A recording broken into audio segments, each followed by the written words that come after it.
gonna go black for a second. Where you going? Where you going?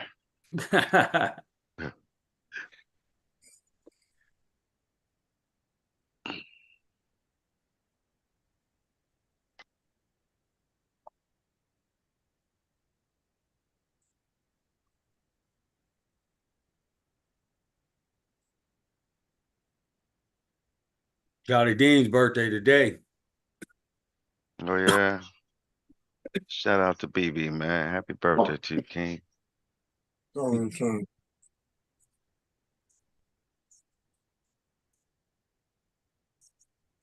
Peace to the family. Peace to the family, man. Thanks for joining Sankofa 180 degrees. Once back at y'all again. How y'all doing this afternoon, man? This fine Sunday. Uh uh uh what's this? August 18th, 2024. Peace to the family, man. How's everybody doing, man? Peace Good. to the panel. What it do? That's right. That's right. And everybody know everybody, I think. Just in case you don't, man, I guess we can go around. Peace to you, Queen Carrie. How you doing? I'm doing well. Welcome to Sankofa 180 degrees. Good to see all of you, and anybody that's watching, you're welcome. And looking forward to this presentation. Thank you. All right. And peace to you, King. What's going on, King? Yeah, I'm ready to rock and roll, baby. Ready to rock and roll. Don't forget, we got every first Sunday we got the children's book read. You know, they're trying to take that out of the system and plug their own stuff in. So, you know, we got it locked in here for you every first Sunday of the month at 2 p.m. on Sunday, Eastern Standard Time. And Jerald about to rock and roll and put it on for us. So I'm ready to go. Right, Hey, right. shout out to Charlie Dean, man. Happy birthday to you, King. Yeah, shout out to BB, man. Happy solar Happy return. solar return to you, King. And we wish you many, many more to come, man. You know, you making a big difference in Lansing, Michigan, man, and you know, I salute you for that, King. You making a major difference, man, and that's what it needs. That's what it takes, man. People just like you, brother, just like you, man, to you know put it, you know, bring Lansing back together, man, and you know make respect cool again. I think that's what it was, right? Yep. Yeah. So then and that's what's happening, man. That is what's happening. Make respect cool again. Uh, Shout out to you, King. You know, like Unc said, man. You know, uh, you know, it's we we do this book read, man, first Sunday every month for the children, and not just for the children, man, for everybody, man, because in order for you to teach your child, man, you would have to know it too. You know what I mean? You're gonna have to know it. You're gonna have to know this history, man. And a lot of us don't know this history, man. A lot of us don't, man. You know, a lot of us don't even, you know, and for us, for all of our diehard Americans, even more than half of them don't even know the American history. They don't even know the American history. You know what I'm saying? So I'm just saying that it's important that we know Black African history, man, and where we came from, man. Know thyself. This is what this is about, knowing thyself. So this is what we got to do, man. Come together, bring the kids, bring the grandkids, the nieces, nephews, bring them all, man. And y'all, you know, come on and let's get some of this real history that we teaching, man. Every first Sunday of the month, man, for the children, right? Uh, you know, they're changing the history right in our face, man. They're doing it. They're rewriting it. This is the reason why in certain states right now today, they're not teaching Black African history. It's banned, okay? And I'm in one of the states now, right? And it's coming to a state near you really, really soon. You got to understand that, man. It's so important, right? Really important to understand that. So, without further Hey, ado, hold man. up before we jump there, Jamie. Play this joint real quick, man. I just sent Okay, it to you. I got It's you. just giving reference to the children's book read stuff. Okay. Want the children equipped, man. You know, parents that allow it and encourage it, man. We got it over here on Sankofa for you. All right. You see that, right? Yep. Okay.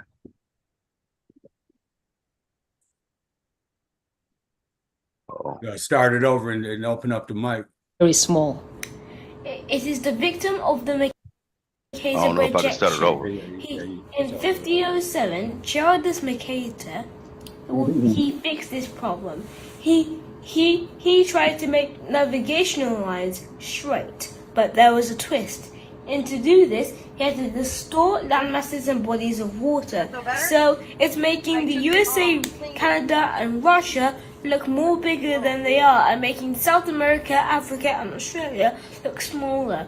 Africa is so big that you can fit the contiguous United States into just the Sahara Desert, and you can also squeeze in China, Western Europe, India, Argentina, Scandinavia, and the UK, and still have some room left over.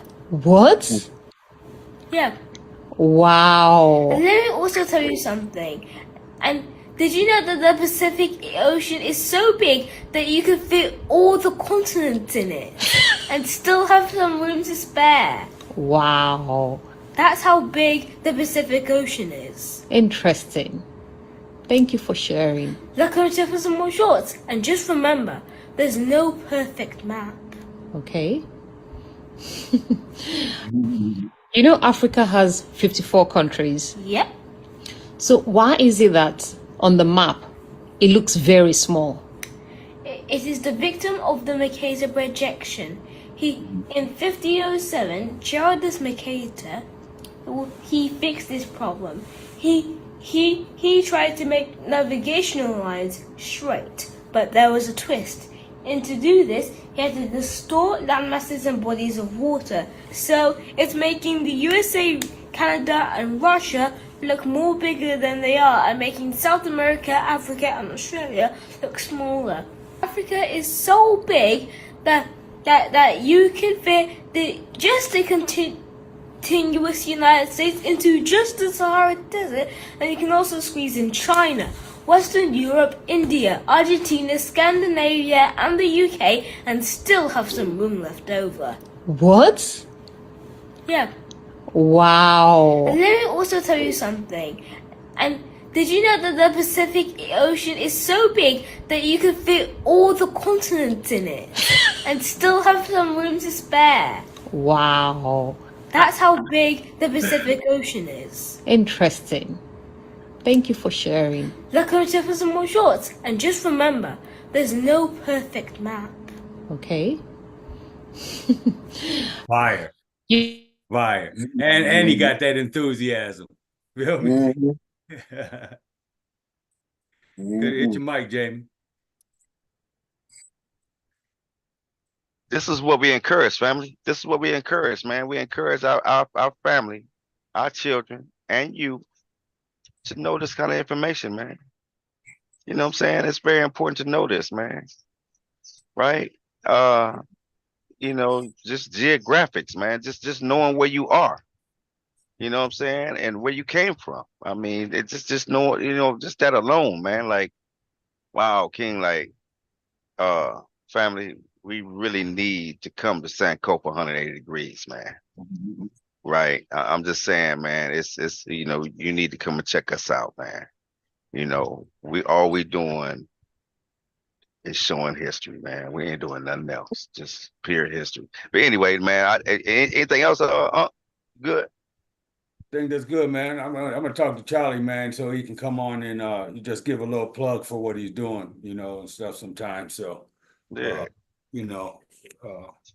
So I'm good though. Let's roll. All right, Kerry, you got anything? You good?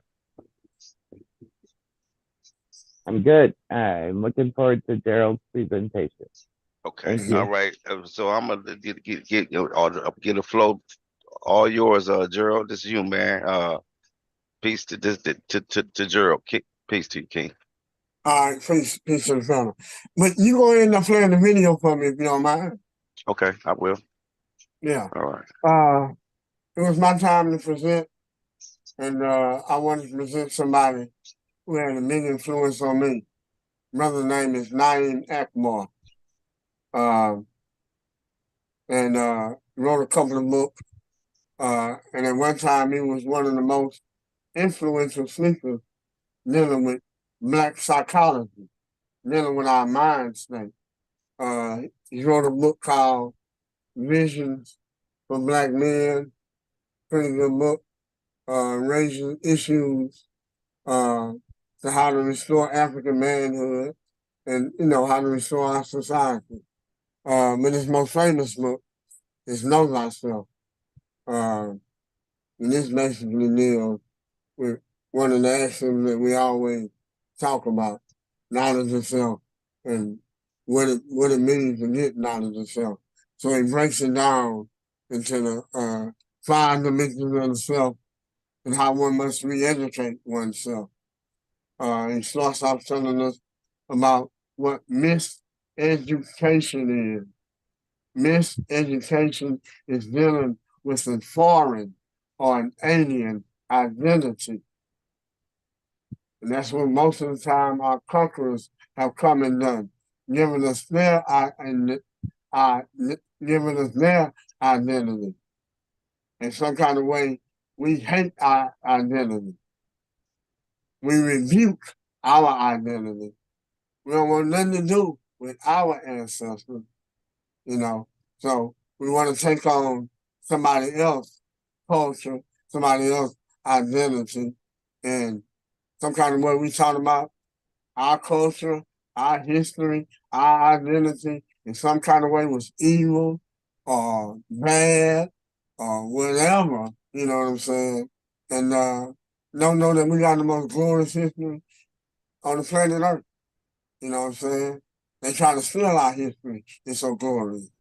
But the main thing in dealing with that, our minds, is liberation. Marley,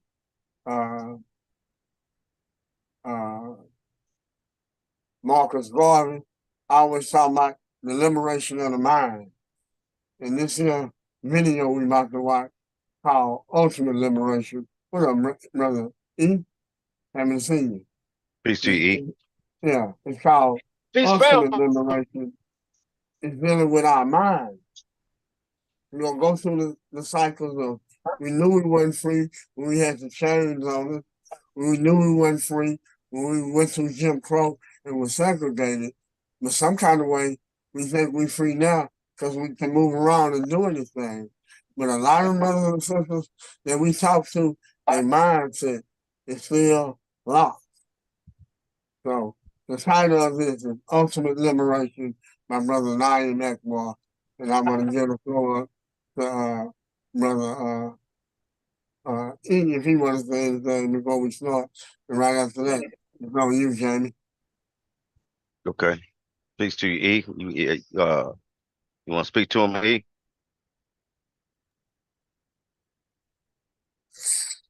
What's poppin', E? Y'all hear me? Yeah, we I can hear you. now. Unmute Y'all hear yourself. me? I don't know how you doing that. He muted. I am muted. Okay, we can hear you though. Oh, How about now? I am muted. there you Yeah, go. we can hear you. I don't know. Can you hear us? You're breaking up. Yeah, he's going to end up knocked off and have to come back on. Yeah, I'll try that. I'll try to hang up and come back on. My phone got a bad connection. Okay, bet. Okay.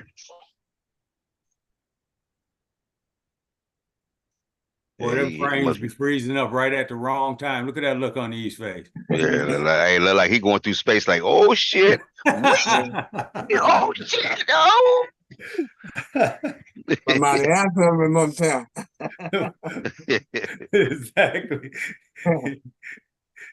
Ducking and dodging, right? Yeah, so a black hole. We don't want to get sucked up into that black hole. Yeah, but Ultimate Liberation was one of my favorite videos from him back in the day. He got another one talking about the sorry resurrection, but I couldn't. It was chopped up into too many pieces, and it wouldn't have been good to deal with. There go, brother E. Welcome back. All right, fellas. How about now? There you Yeah, go. you good. Good. All right. All right. Yeah. All right.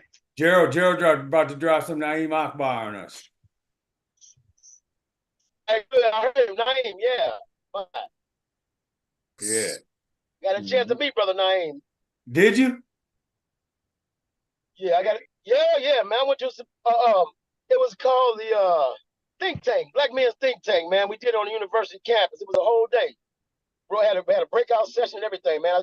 Actually, he sat at my table. We ate lunch together. Nice. Wow. No, Yeah, a little short brother. Cool brother, man. Did you get your book signed? I didn't have his book at the time. No, he was telling me about him then, and after that was years ago. But yeah, Right. after that he sent me to the store. Right, no doubt. Yeah, he told me to go to the store, man. Yeah, that's what I did too. Yeah. Yeah, it was good to see you. Let's knock it off, Jamie. All right, All right. fam. All right, y'all ready? Let's do it.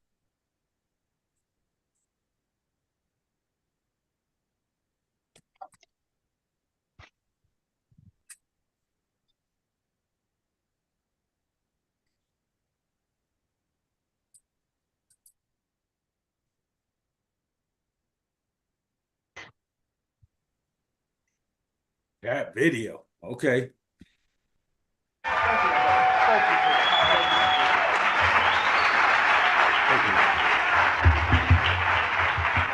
Thank you very much. Sure, it's good to be the slave again. With the name of God, who is the most gracious and the most merciful, in the presence of our ancestors, understanding as African people that we stand on their shoulders, we invite them to join us at this time and to be with us as we celebrate and continue along the path which they have already forged on our behalf. The sisters and brothers and sisters, to Brother Alton Maddox, the United African Movement, to those of you who've come from the far reaches of the boroughs of here in Manhattan and thereabout, it is indeed a tremendous honor and pleasure for me to greet you again. To some of you, salam alaikum. Others of you, hotep. Others of you, habaragani. Good evening to some. And yo, what up to the rest of you?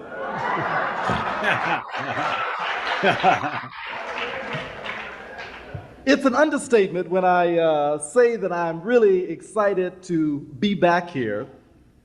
It's not easy to do the coordinations and the callings and the meetings, and you don't know what goes into getting a program like this together. There were lots of phone calls and faxes and letters and missed times and missed people, and it's just a lot that goes into it. And it's just it's such an honor to be able to come and just sit down and enjoy it when you don't have to go into the details of making it happen. So you need to certainly give the UAM a tremendous applause and support for making this kind of thing happen. Thank you.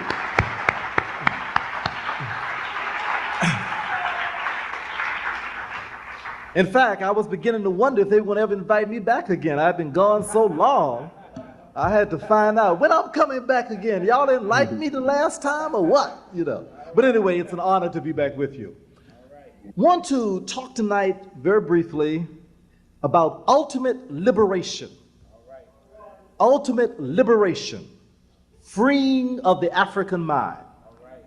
Really? One of the things that we need to be clear about is that we have been trying desperately to get free ever since we've been here.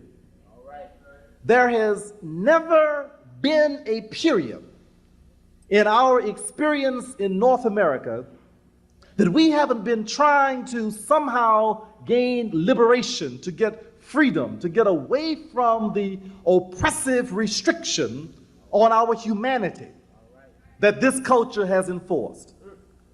What has happened over the years is that there have been stages of freedom. You see, when you deprive people of their fundamental humanity, they tend to even lose sight of what true freedom is.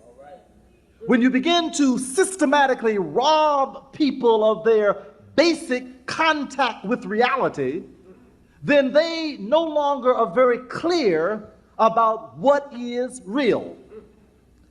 Under those circumstances, they then know something is wrong, but they aren't exactly sure what it is that is wrong. And because of the uncertainty about what's wrong, people then begin to engage in whatever frantic and frustrated effort they can to break free. So they look at the immediate restraint as a means of defining what freedom is. Now, for most of the time that we've been here, the definition of our lack of freedom was fairly tangible. It was very concrete. We had chains on our wrists. We had manacles on our ankles. We had hoops around our necks. We had dogs restricting our movement. There were guns standing at the fence. There were very tangible, concrete limitations on our access to movement that made it very clear that something is wrong. The opportunity and the effort to engage in those things that other human beings engage in, the opportunity to be with our children, to be with our wives, to engage in the kinds of things that we had known characteristically and other people were able to do, we weren't able to do those things. So freedom came to mean getting away from the chains, getting away from the manacles, getting away from the limitation, breaking loose from the plantation, outrunning the dogs, outrunning the hunters, outrunning the bounties, outrunning those people who wanted to keep us in that condition, to get away from the whip, get away from the oppressor who was clear and evident by his physical existence. So for most of those 200 years, we did all we could to get free, but freedom meant getting away from the physical conditions of slavery. During those days, the Negroes were far and few between, because everybody knew they were in hell. Now, there were people frightened about doing anything about it, but they knew they were in trouble. No one had to convince them that their situation was a contemptible, degraded, pitiful, sad situation. Except for a few of them, of course, who'd gotten to hang out in the house and they thought they were what they were working at. But basically, most of the slaves knew full well that something is going on. Now, under those conditions, the pressure was to get away from the conditions of the plantation, and that was the definition of freedom. If we can just get up north, if we can just get away from the dogs, if we can just get away from the whip, if we can just get away from this mean cracker, then we will be free. So the concept of liberation was migration. Let me migrate from the plantation in Virginia and Carolina and Georgia and Mississippi and Kentucky, and let me get to the free land up north, or to Canada up north. Just get out of this physical situation. So the concept of freedom was a very simple one, that to move from the physical restraints to a place where you had relative ability to move about. After the period of slavery, the concept of freedom became slightly different. It became one of now that the chains are off, now that the fences are removed, now that the dogs are no longer put on us, now that you no longer have a right to deprive me of the ability to move, then it became clear that even though those things were gone, freedom still was not there. So it became a little less tangible. Even though you couldn't vote, and even though you couldn't walk on the same side of the street, and even though you had to drink out of a special fountain, and even though your children had to go to special schools and you had to live in special areas, the idea, though, was that somehow it was still less tangible. It was less clear. It was more abstract. But people knew something still was wrong, so they said, freedom means let me participate. So they said, boss, now that the chains are gone, let me do some of what you do. Let me go where you go, eat where you go to the bathroom where you go to the bathroom. Let me live where you live, and let my children go where yours go. And our concept of freedom then became one of participation. And so for almost a half of a century, we worked hard to participate. We wanted to simply do what boss did. And if we were doing what boss was doing, we thought we were free.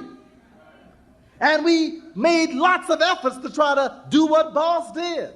We prayed, we marched, we sat in, we walked in, we voted, we unvoted, we got beaten down in the streets. We did everything just trying to let boss let us participate. Because the concept of freedom then was just to be able to do what boss was doing. Then the laws got shifted again, and they began to let us do that. We could vote, and we could drink out the same fountain, eat at the same place, sleep in the same place. We really thought that now the freedom was here. Then we kept finding out something still ain't right. It still ain't right. So I tell you what, boss, let us be like you.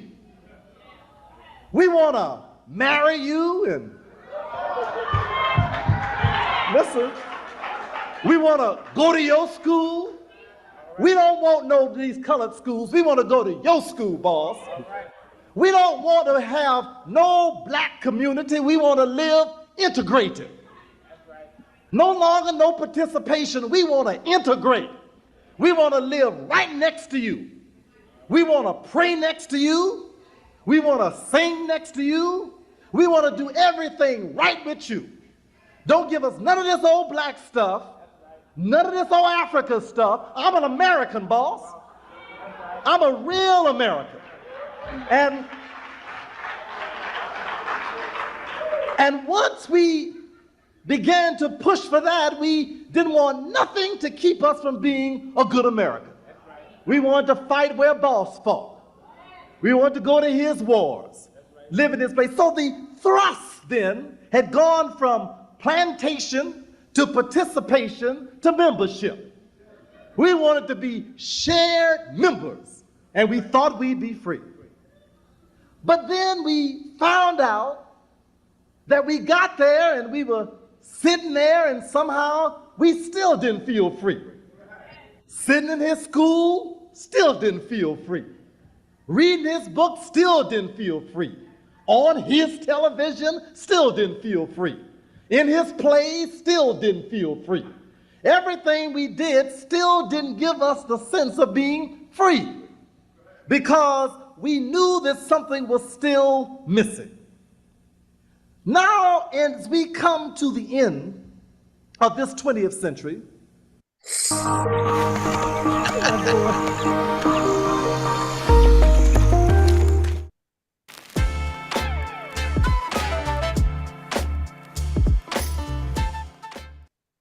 we are in a period of real complexity because all tangible evidence suggests we ought to be free. Ain't no chains, no plantations, no laws prohibiting you from voting for who they want you to vote for. No barriers to going to whatever school you want to try to go to. Any book you want to read, you can read it. Turn on TV, colored people everywhere, doing all the things that white folks do. Being molested, learning how to molest, having dysfunctional families, being psychoneurotic. We got them all. Listen.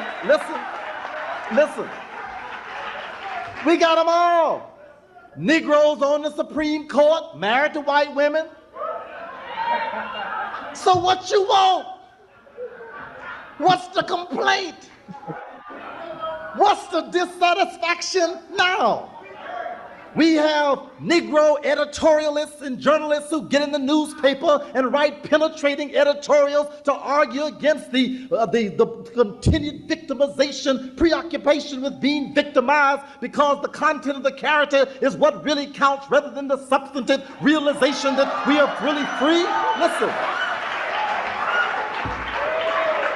We have right-wing conservative Republicans who tell the Negroes they ought to shut up and stop complaining. They got everything they need. They're just addicted to complaints. Complain.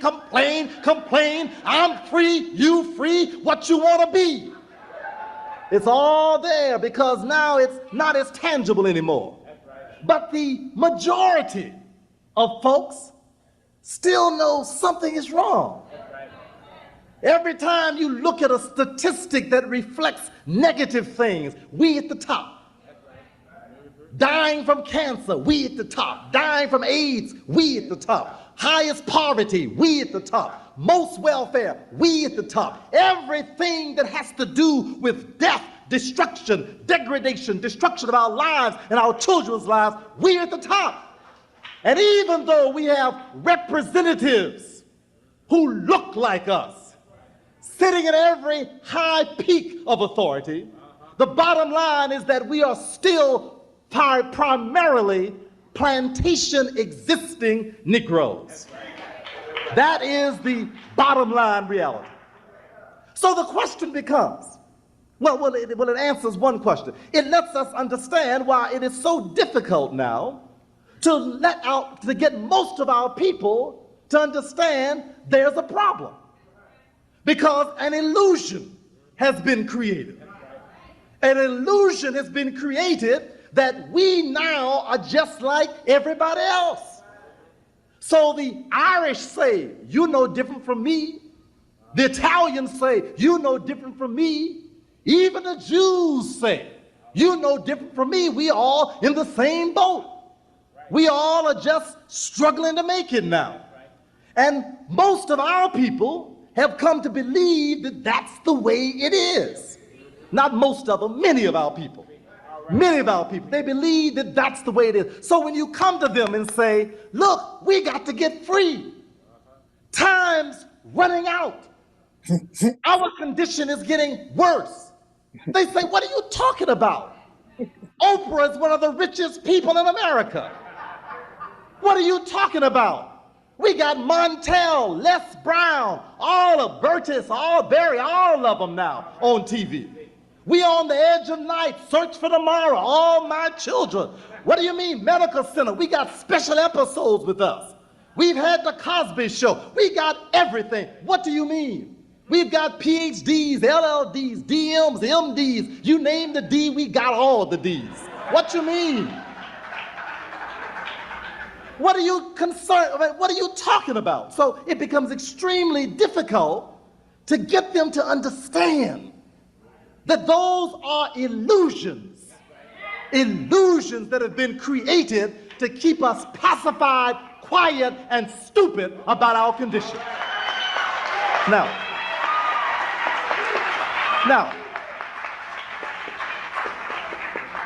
400 years of systematic conditioning has created a mental condition that no longer makes plantations necessary, no longer makes chains necessary, no longer makes dogs necessary, no longer makes segregation necessary, no longer requires any of those external circumstances, because the conditioning and the illusion has created such a situation so that you now operate in your own enslaving interest. We are now in 1993 our primary source of enslavement. Let me say that again. Now, I know this comes difficult for some because we like to, even those of us who are fairly aware of what's happening, we like to say the white folks holding us back. I got news for you. White folks are almost powerless. They have created such a mess in this world, they can't hold themselves back anymore. Listen, their children are crazy, their families are dysfunctional, they are polluted, they are toxic, they are addicted, they're insane, and they're broke. The only thing that's keeping them working is the illusion. There's an illusion that there is still wealth in this country, even though there are trillions of dollars in debt. There's an illusion that they still have power to control only because the ones who are being controlled accept their control. There's an illusion that they still have genius and creativity only because we continue to give them authority over us in areas of genius and authority. They continue to believe they have the power of leadership only because we attribute and give them the power of leadership. I have news for you. Their power is done with. And the only reason we're in the condition we're in is because it's up here. It's up here. The enslavement in our minds has us perpetuating a condition that has been over now for decades. Now,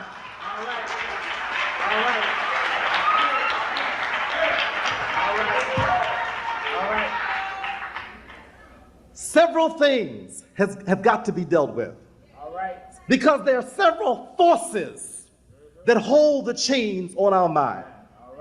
One of the chains, one of the forces, and one of the most powerful forces is fear. Fear. Terror has been bred into our very genes. Centuries of watching each other beat and destroyed and mutilated. Whenever we expressed any manhood, any womanhood, any peoplehood, any selfhood, watching that century after century breeds terror into our very genes. We fear standing up for what we believe to be true. We fear being identified with positive things for ourselves. We fear saying to our enemies, you are an enemy. You always have been, you always will be, and I don't trust you to be another damn thing. That's the problem. We fear. Listen. If you engage in a process of lynching people publicly, century after century, decade after decade, by the thousands, people begin to transmit even to their offspring. You better be careful. You better watch out. You get killed. Watch what you say. Watch where you say it. Be careful. If we begin to restrain natural creative assertiveness because of the internalized fear that it's danger to stand up if you're a black man or a black woman. If you identify with those things that mean your own well-being, it's fearful to do that. Now, it gets translated into more narrow ways. People get afraid. Well, I might lose my job. You know, I've had this job. I got these children to feed. You understand? I would be there with you. I would stand by you, but you know, I work for these people. What's going to happen if they fire me? So we become frightened. Or, you know, I'm trying to get a degree. You know, as soon as I get out of school, I'm going to be right there with you. I'm trying to do my, you know, but you know, I can't do much now because, you know, I'm still here under these people got to determine what's going to happen to me. But it is a fear that's an old fear. And we are finding concrete, tangible, local reasons when in fact it's deeply inbred in our very makeup. We are frightened to stand up as a community. When we see brothers and sisters getting out front, we start backing up. When Alton Maddox calls you to say, let's stand up and tell these people what our position is. And he suffers consequences. 500 say in the back corner, I'm with you, brother, I'm with you. But once he catches hell, 5 show up, 10 show up, a few show up. Lynn Jeffries stands up and everybody says, I'm with you, Dr. Jeffries, brother professor, I'm with you. Professor, you right, you told it like it was. I believe in you, brother. You got that scholarship down. I read that same history, brother, the Iceman inheritance. I know that thing, brother, I'm with you. He says, well, come on and back me up. Well, I'm coming, bro, I'm gonna be there later. That's fear. It's fear to stand up. When we see and hear these things happening, then you know that our people are driven by fear. Now, this is an old problem. It's an old problem that continues to incapacitate us, debilitate us in a way that causes us difficulties in doing what we need to do.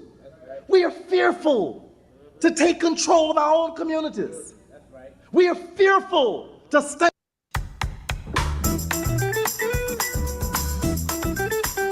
I want to talk about anything. Stand Y'all up good? in our own communities. I'm straight. That shit fire right there, man. Hey, but listen, man. I mean, and he, man, listen. That's right, man. My man is he banging, right? He banging, Oh, man. yeah. He cooking right now, right? He cooking. Oh, yeah. Listen, man. That's what I'm saying. Fear, I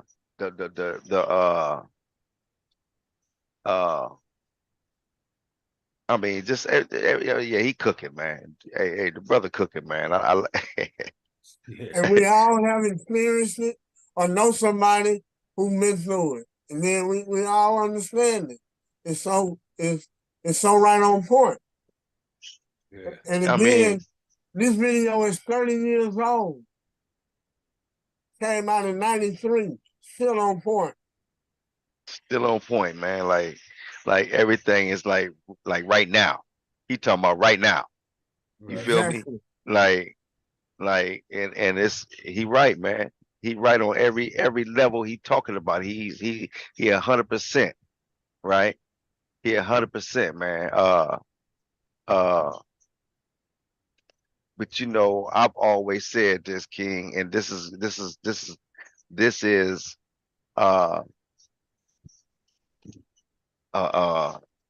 one of the main reasons why we won't ever be able to unite as a people is because of religion. I'm going to tell you that right now. And a lot of it is going to have a lot to do with religion because they are taught not to mess with us at all. Right. Right? They are taught not to mess with each other. And I'm talking about the Pentecostal can't mess with the Baptists. They turn their nose up at each other. So there's so let alone them two reading out of the same book, we are even worse, looked at even worse, right? We heretics. We going straight to hell. We are the evil ones, right? We direct descendants of them, according to them. You feel me? So he when labeled it as the enemy, and this becomes this goes with all of 3 of the Abrahamic faiths, right? This goes with all 3 of them, King. So they're taught not to mess with each other or us, especially us. So this is so number 1, you will have to get rid of religion. You have to get rid of religion, man. You would have to take that totally out of the picture. For the first, that's number 1. He already, and then he named 5 others.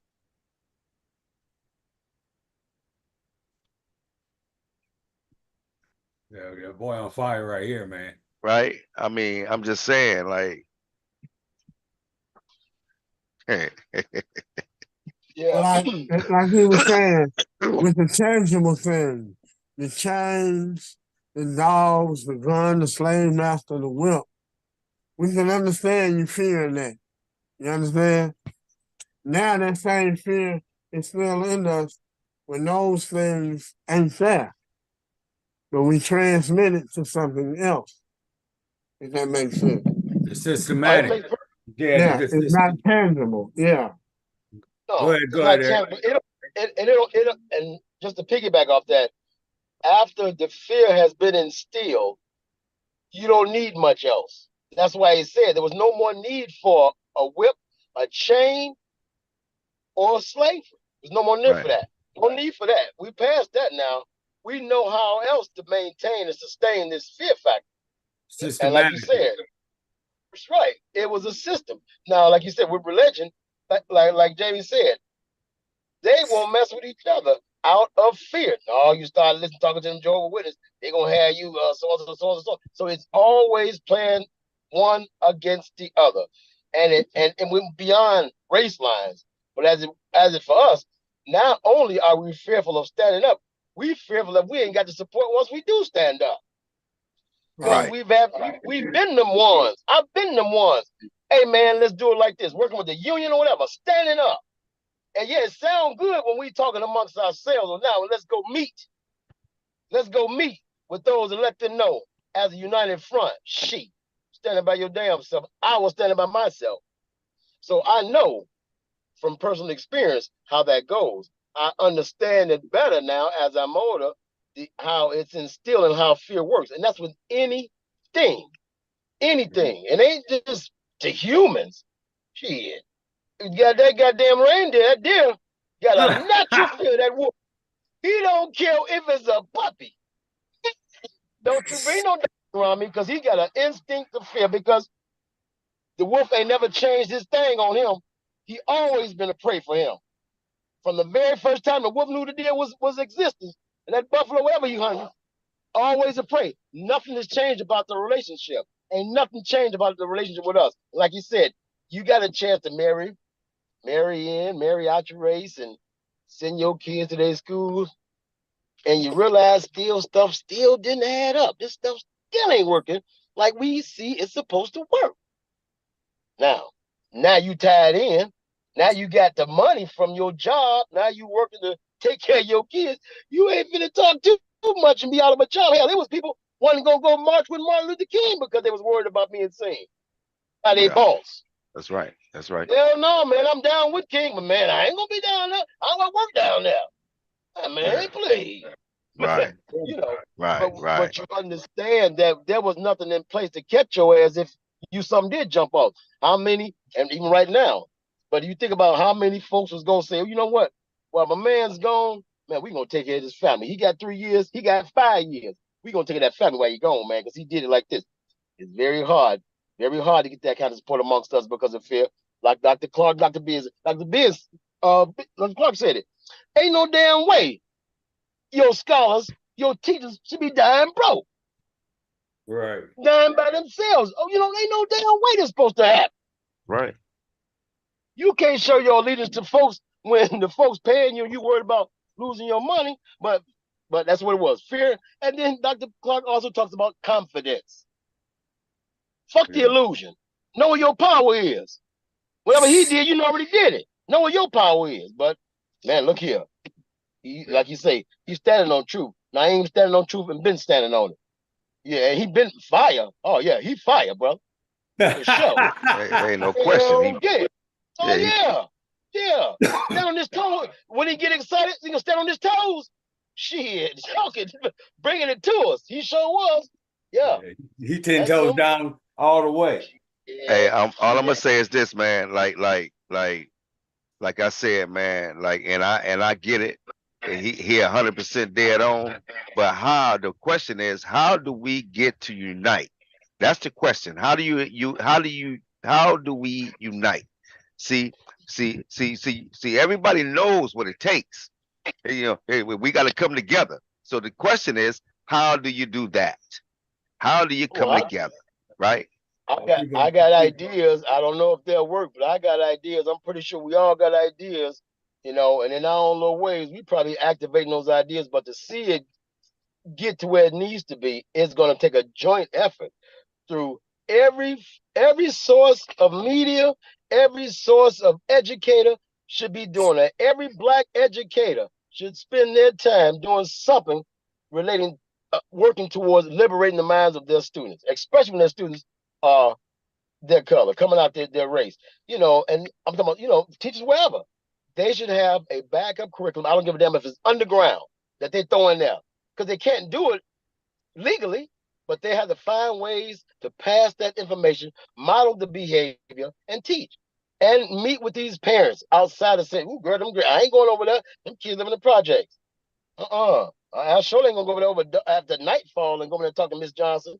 So you got that kind of stuff going on. Because again, a lot of us thought it was better on the other side of the street. A lot of us thought as long as we got that degree, as long as we became a frat or a soror, oh man, please, we separate from them. Them ain't us and we ain't them. Carter G. Woodson said it. He said, we got miseducated. Thought we had something. We thought we had arrived. We up north. Oh man. We had to dress up like this. Go ahead. No, let's go. No, go ahead. Finish. Go ahead, finish. No, I said we dress like they dress, eat where they eat. Right. That's right. That's right. That's right. That the problem. That's right. And I thought unified in our movement. People have said it. We've had people say it. Every generation, somebody gonna say it. Fred Hampton said it. That's right. Fred said, "When there's people, there's power. So power to the people, baby. Ain't nothing changed. When there's people, there's power. The people got to get together and talk about getting that power back." Now listen. Now what has confidence enough to make it happen? We got to believe in what we say. We got to believe in that. Goddamn it, what we feel is true. It's real. That pain we felt was real. Gee, it is. It is real. Should feel real too. It is real. And attainable. And it's obtainable. Listen, man, they got groups of people. They have a groups of people. 100 people has gotten together and bought 1,000 acres. Yes, sir. 2,000 acres, 5,000 acres, 10,000 acres. You know what I'm saying? Of land, right? Yes, so we know that they can get 100 people together. They can get 200 people together. This is what I'm saying, man. So they're proving that it can, group, we can get together and put our money, our resources together, and we can gain this. Group economics, brother. Right. See, that's so this is what I'm saying, right? But in order for so we know that it can be done. It can be done, right? Why ain't we doing it, man? Why ain't we getting 1,000 people, or even 100 people, 50 people to buy, 1,000 acres? It could happen, brother. But again, you're dealing with some folks who think it's more important to go to Dubai and post the goddamn pictures on Facebook. And you think people more important to do other shit, and oh yeah, I'm gonna show everybody this how I'm put the car on Facebook, that kind of stuff. Yeah. So it's called what's your value system? And the value system has to be checked, has to be re-examined. Yeah, because people have different value systems. If you don't think this shit is affecting you, then what the fuck? You almost start speaking my language. What do you think gonna be your motivation to change? You got to know something wrong first. Part of them, like you said, people think they all right. That ain't good. All you got to do is vote Republican. All you got to do is move out the hood. All you got to do is do this, that, and the third, and you will be accepted and all good. Yeah, see. I think even though he's going on the problems, I think he's gonna be a solution too. Oh yeah. Okay. Yeah. Okay. Right. Okay. So listen, man. What I'm saying is this, man. That's what I'm talking about when I say unite. Hey, what I'm saying is let's unite and let's buy. We have to get the land, brother. We gotta buy land, man. No matter what, man, you gotta buy some damn land, brother. You gotta have some land, man. Man, listen, man. That's what I'm saying. I'm saying building your community like that. You got 1,000 acres, man, that you and 50 people or Oh, you got 500 acres or whatever, 50 people that bought into, you know what I'm saying? And you could build. You could build on that land, man. A whole damn community. Yeah, let me say this on that. Gary, you want to say something first? Mhm. Say that again, brother. Gary, you want to say something first, and then I'm gonna say something after that. Damn, I don't even She see might be Carrie stuck. King. I'm good. Oh, there good. she go. Yeah, there she go. Okay. I'm just listening. It is really interesting to see what, you change all that stuff and you still don't feel free. And then we're getting down to that. It's very good. Thank you. Yeah, Jamie's talking about getting some property and stuff like that, and that I mean that's the ticket, right? So I'm still thinking, the person has to secure themselves as well. And so I've just used personal experience. We bought this place, man, and you know, they just keep throwing bills at a motherfucker, man. Additions to this, additions to that, and to maintain it, and health and wealth, and there again, I ain't taking that all away from that fear that is instilled in the systematic properties that are the illusion of uh being free. That's all I wanted to say. Oh, well, you know, say that one more time, King. So I believe that people need to, secure themselves as well, right? And then I mean that's the play of the world right now, right? And Right. so we bought this house, and they just keep throwing additions to this, additions to that, and bills and stuff like that, and uh and it's difficult to to branch out and invest in something what you're talking about. And Oh it yeah, all comes yeah, from that fear that Akbar is talking about, man. That is that systematic conditioning that has taken place by the decision and the ambition to integrate, right? We want yeah, what you have. Let us be like you, stuff like that. I thought he laid it out smooth as ice. yeah. But what I'm saying is, listen. Okay, so what I'm saying is, if each 50 people put up 10 grand off the top. Yeah, where are you gonna get the 10 grand from? Well, I mean, the $10,000 loan is not hard. I mean, not gonna Oh, kill nobody. you're still in the system.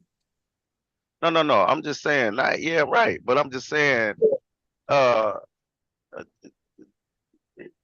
what I'm saying is, man, that's a nice chunk, man, that you could work with, right? With some property, uh, getting the property, uh, uh, you know, put using the property, using what's on the property as well, right? I mean, this is how say just say 50 people get 500 acres, Yeah. right? Right. Where we gonna get the 10,000 from? Like I said, you can get a small loan, a $10,000 loan, right? Excuse me, a $10,000 loan. I mean, you don't have to put the like so you don't have to put the whole so if everybody put 10,000, go get a loan, however you do it, get a loan. That's what I'm saying. Maybe maybe you may have to get a loan, a $10,000 loan, or what I'm saying, and just pay your payments. I mean, or 5,000, however you want to do it. 5,000, do a $5,000. Everybody put 5,000 in. What I'm saying is, you don't have to put the whole. So whatever 5,000 times 50 people is, you know what I'm saying, 250 Yeah, grand, I think, something like that. that sounds damn good. I mean, And then you could this is a put great place. maybe you got 250 grand. You could put 50 grand down on the property. You got $200,000 in the escrow that you pulling from. So you don't, you know what I'm saying? I mean, it's just it's it's it's doable, man. And then use what's on the property, the wood, the trees that you're gonna cut down. All that's money. That's money. Yes, sir. That's money right there, man. I mean, and so you're building. I mean, but you got this 200,000 in this escrow, man. That's paying paying this the monthly or whatever, man. I mean, y'all just put this together, man. Build whatever you want on it. So Yes, Then sir. why are the people afraid to do that? Right? Great question. That's a great question. Right. why? Because the chances. People That's don't my like to take point. the chances. People don't Not like to just take the the question. chance. That's my point. hmm Right. People don't like to take the chance, but Change. Okay. Okay. But chances are yeah, gonna make champions, and that's what happens. People get scared, and I don't want to put my. You don't want to lose the $5,000, man. Well, listen, brother, I don't lost 5,000 before. I'm sure every one of us done lost 5 grand at some point, right? You know what I'm saying? Or, you know what I'm saying? But what's the chances of you losing your money in real estate, brother? You can't. You don't lose. You rarely lose in real estate unless you're just doing stupid moves, man. You know what I'm saying? You just you Well, you don't gotta. lose, King. I think part of it, brother, is well. Here's a few things to me. What comes to mind when you say that is that I look at my personal circle, and I can say, do I even have 50 brothers and sisters that I talk to on a regular basis? Or do I even around? Or I ask, and since COVID, it's like, am I ever in an environment? Because I'm not a member of a church, so am I ever in an environment where I'm even around many people? So for me to find the people, it would be people I would know. I wouldn't know until I, get to know them. So I guess what I'm saying is that people who are already in like church organizations, already got big congregations, that's a great idea for those people who, to do make that kind of jump. But I think for people who are like getting the feel of how that go, they probably want to start smaller because one acre of property and 20 people working 1 acre could yield a whole lot of stuff. If you're growing and if you're doing aquaculture, if you're doing a few other things, producing things on the property, 1 acre is a lot of area, and Well, that's a nice place. But I think that one might be a little overwhelming for those who are fresh into just let me just get this money, and really I ain't in no farming, I ain't in no raising no damn livestock. I don't know a goddamn thing about aquaculture or growing any damn thing. So it would be getting the money for the loan and then either getting educated afterwards. I think people they're raising their awareness about what you can do with property and begin to have those talks about those kind of economic ideas, just so people kind of wrap their mind around the idea. Because yeah, we'll have some people with some money throw at it, and well, expect somebody else to do a whole lot of shit. we would deal with people with Yeah, like-minded, man. That's that's on for the sure. same page. That's Look on the at that. same gear, Look, right? bro, we like minded, and we in 4 different fucking states. Right. And That's so, hard. we could come together though. It's That's easy. true. That's true. We could come together Now we like would, vote. I mean, listen, man. If yeah, you got yeah. 5 of us, and we don't know 10 people apiece that we can Not, bring not, into not, this. not. I don't, man. Please, brother. no. I'm telling you. I got family, and been saying, "Hey, man, look here, man. We got this property brand out here in Michigan. We can be doing this, that, and the third. Yeah, cuz that sounds good. We should do. Man, please, ain't got here yet. So it's interesting, but it's real. And these cats, Man, listen, it's are been coming with done though. all. People are doing It's it doing it. literally. It's doing it. Yeah, they are. They are. They're doing They it. I are. seen it where they had a group of 100 people. They bought, I think, was like a 1,000 acres or some shit like that. They Yeah. bought like 1,000 acres, man, and some of these people didn't even know each other, man. Oh, You know what great. I'm saying? And They then just you know what yeah. I'm saying, but they knew what it was, man, and There you everybody was go. able to go in and look at the property, talk, and you know what I'm saying. I mean, everybody it was I mean, it went listen, man, like it could be done with just 50 people. It Yeah. could be done with 25 people. We could do it with 25 25. committed. We do it with 25 people, man. 10 And people have a that they committed. nice and have it's called a community endowment fund. We could do a community endowment fund, and then put this money up, get to gain this property, man, and the money will still be available to you, man. You know what I'm saying? You can get this property, man, and you'll still have this money in escrow to where your monthly is coming out of that, man. On you know what I'm saying, but you're steady doing things. You know what I'm saying? When you're clearing the property, you're selling the wood, woo, woo, woo. You might even rent out a little section of it for you know what I'm saying, for some, a lot of farmers like to grow corn, man. So you know what I'm saying, if you rent out rent little spots out here and there, man, like you'll better get money. And you know what I'm saying? You'll better get money, man. It's not like you out of this bread, because I mean you got all kind of government programs that give you money to do certain things with the property that you have, man. Like Yes, sir. Yes, sir. there's a lot of programs, bro, that gives you a gang of bread, and it's beneficial, man. People just don't understand. It's so beneficial, because what happens is, like, it's even for later on down the road, man, when your kids and your kids, that's that property that they can still build on to. You know That's what I'm right. saying? They'll live on it and put their own food on, do some food on it. That's right. Yeah, man. They They don't got never know. That's true. it's just saying, man, like, uh it's out there, man, and opportunities is out there. That's why people's doing it, because it's beneficial, man. It's monetarily and all the way around, man. Like it's just so beneficial, man.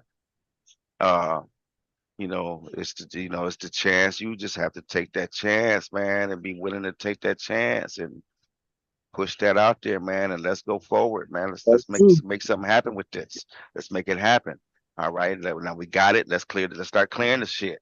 You Yes, know what I'm sir. saying? Let's start Yes, clearing the sir. shit. Let's pile this wood up over there. All this Yes, wood is for sir. sale, man. Yes, And then sir. you get thousands and thousands of dollars for that wood, man. Yes, sir. Especially you get the right trees, man. You get good money for that shit, man. You know what I'm saying? Yeah, man. Good Yeah, money, that's true, man. man. Sister, I'm pretty sure y'all know Bridget Pettis played women's NBA. I think one of them teams, but I went to high school with the girl. She out in Arizona, and she bought some property, man, doing some major farming and stuff, man, doing her thing. And I saw like she involved some little youth organization, because she had video of her and the kids out there doing stuff, man, growing food. Beautiful, beautiful setup. Right, man. Hey, so Beautiful setup, man. let's get back to the video, and then we'll finish up, man. For sure. All right. Yeah, let's get back, man, because my man is dead on the money. All right, let's go. Anything else? Gerald? Oh, I'm good. Gerald? Be right back. Yeah, he'll be right back. Okay. We're gonna get back to it, man. Y'all, I'm good. you good? Okay. Sorry, family, about holding this up, man. No, you good, man. No, Sorry about that. That's a great personal interest of yours, and plus we already got a boy that got the land anyways. Yeah, that too, man. All right, let's roll. We can, we've fought wars for white folks. We killed all other kinds of white folks. We've killed Asians. We've killed Native Americans. We've killed Africans. We're doing it right now. And they're getting ready to send us to kill some more. About 5 or 10 years ago, I said, the day will come very soon when our people will be sent into, I had the place wrong, into South Africa. And they will send cadres of black soldiers who will be shooting black people and not even realizing they're engaged in a contradiction. I didn't know it was going to be Somali. I didn't know it was going to be Haiti. I didn't know that they would send our people to shoot our people somewhere else in the continent, but I knew it was coming because the conditioning was being prepared. And the fearfulness, and you don't know why. Them brothers don't know why they shooting people over there. They don't know why they're getting ready to go into Haiti and shoot them. Yes, there are problems, but they have no way in the world of knowing what the real problems are. They don't even know if they're shooting the right people. Somebody probably ought to get shot, but I doubt if it's the ones who they're shooting.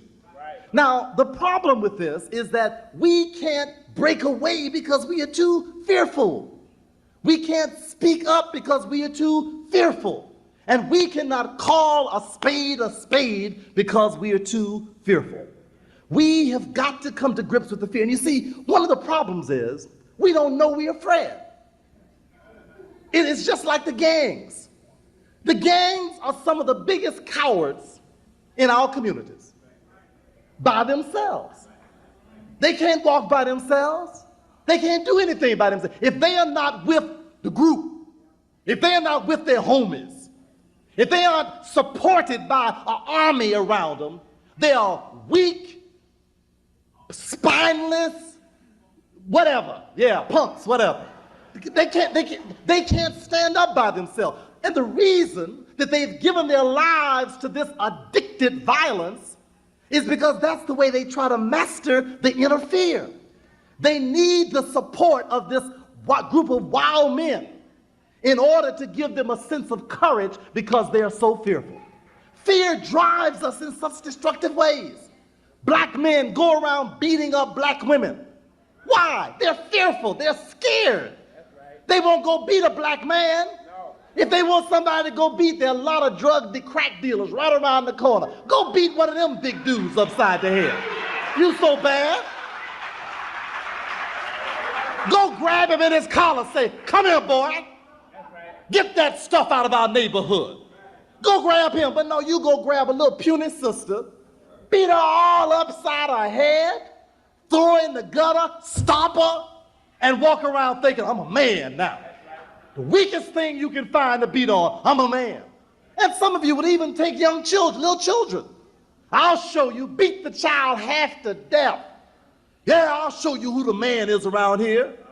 You haven't proven anything, but it is the fear that's driving you. It's the fear that's so deep and so intense that leaves us in that circumstance. I mean, it goes way back. During the civil rights days, the sisters often would be put in the front. The sisters, they put the sisters in the front of the marches. You go watch some of those Eyes on the Prize films, you always see sisters be washed down the street. Be washed down the street. Like not a one of our sisters should have been in those situations. We should have been out there, but it was a fear, a deep fear that was there then and that is here right now.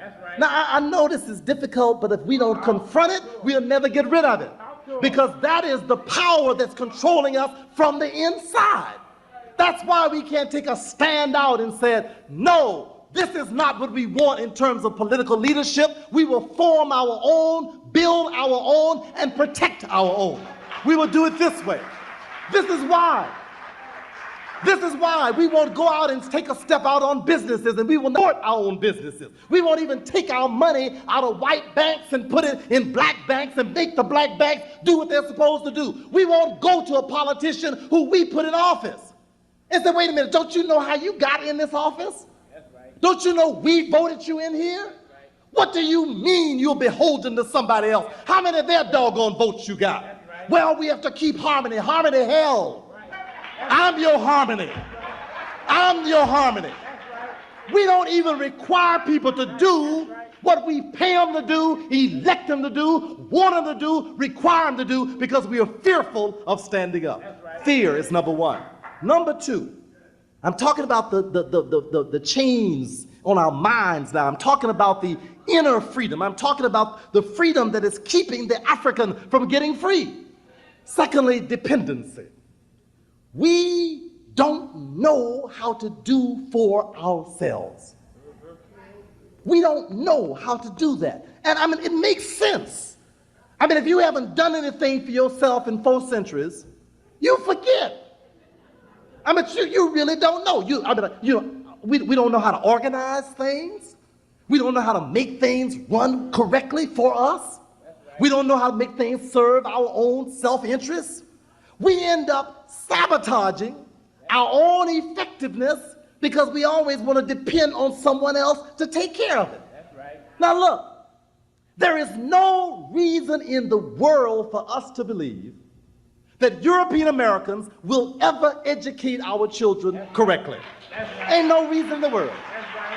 I mean, why would you believe that? What would give you the idea that you could ever convince these people to educate your children right? I don't care how much you protest, how much you demand, they will never do it. What they will end up doing is getting some white folks to teach them Afrocentric orientations. Because Anybody in their right minds would know that anyone who has systematically blocked you from knowing for 3 centuries will not change overnight, over a year, over a decade, over a score of years, or even over a century. The only way we'll ever be able to really educate our children is to do it ourselves. That's the only way. That's the only way. Now, it can work different. Now, that doesn't mean all of us need to pull out of the public schools. The public schools belong to us too. And there are skills and resources there we can use. But for the real learning, for the learning that will empower them, we have got to depend on us to do that. Everybody else does it. The Japanese do it. You're right here in Brooklyn, you know the Jews do it. Everybody does that. They go to public school, get with the public schools guy, then come home and get the real thing from themselves. Every church and every community in America ought to have an afternoon and a weekend school to provide additional education. Every mosque that has African people in it, I don't care what language they speak in, Arabic, Hebrew, Nubian Hebrew, Arabic, upside down, Ethiopian, whatever. It does not matter. Every one of them, between Salat, they ought to be teaching our children who they are and what they need to be doing for themselves. They don't need to be walking around with all these strange foreign costumes and everything, trying to pretend they're somebody they're not. What they need to do is to understand who they are. That's right. Who they are. What is their particular responsibility as Muslims or as Hebrews or as Christians or as metaphysical spiritualists or transcendental whatever. You know, it doesn't matter. They need to know who they are. That's right. And every one of us should use what resources we have to make that happen. That's the only way we can begin to get free. But we keep thinking that white folks will do it for us. Here we are dying at incredible rates. Even the white folks are saying health care is out of control.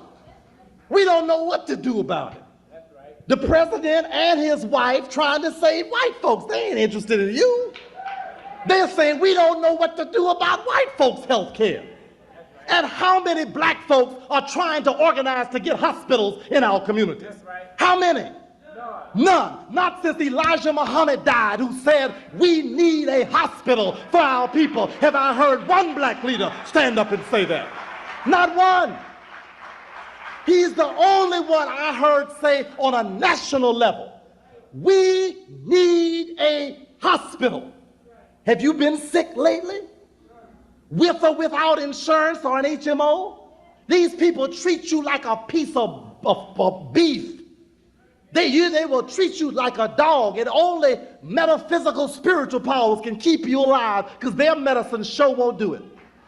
We don't understand that when it comes to preserving your life, why are we so willing to turn ourselves over to people who always want to take our lives? That's right. That doesn't make any sense to me.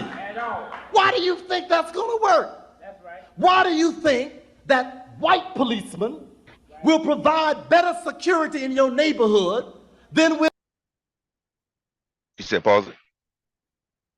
Oh, no, I was just commenting what he was saying. Oh, okay, my bad. My fault. Black policemen?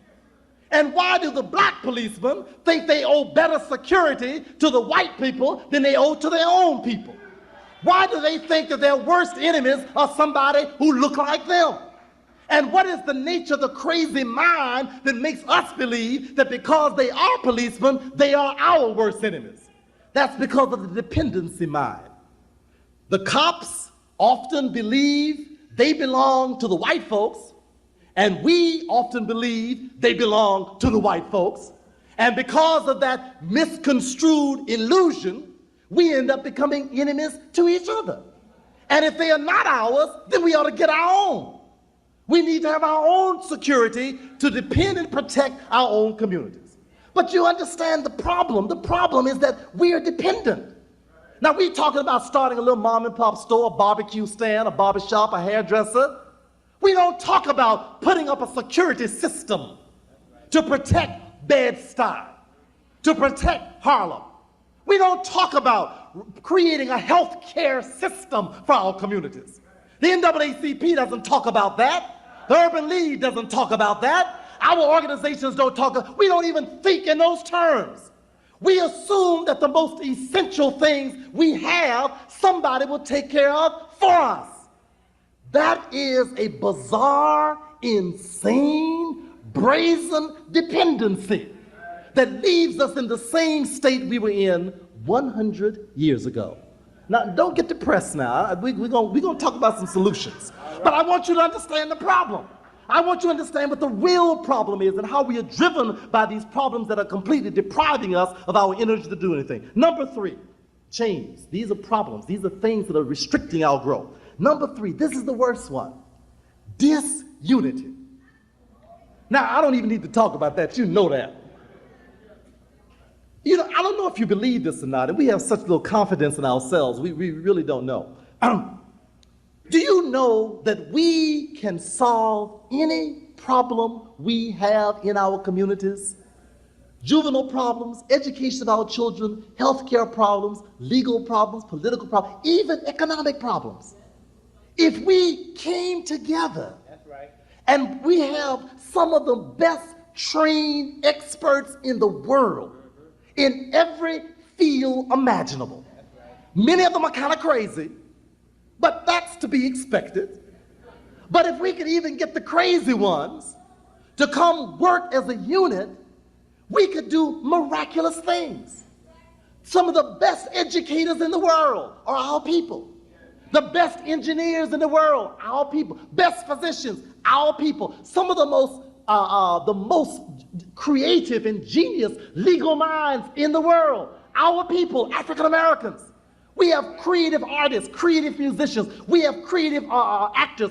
Everything we need, we got.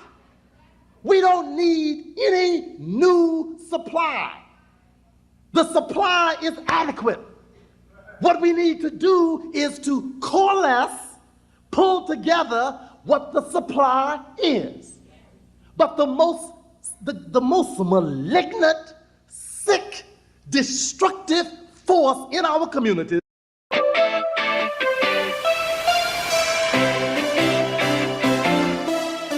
I knew he was going to speak on this, James. That's why I ain't saying nothing.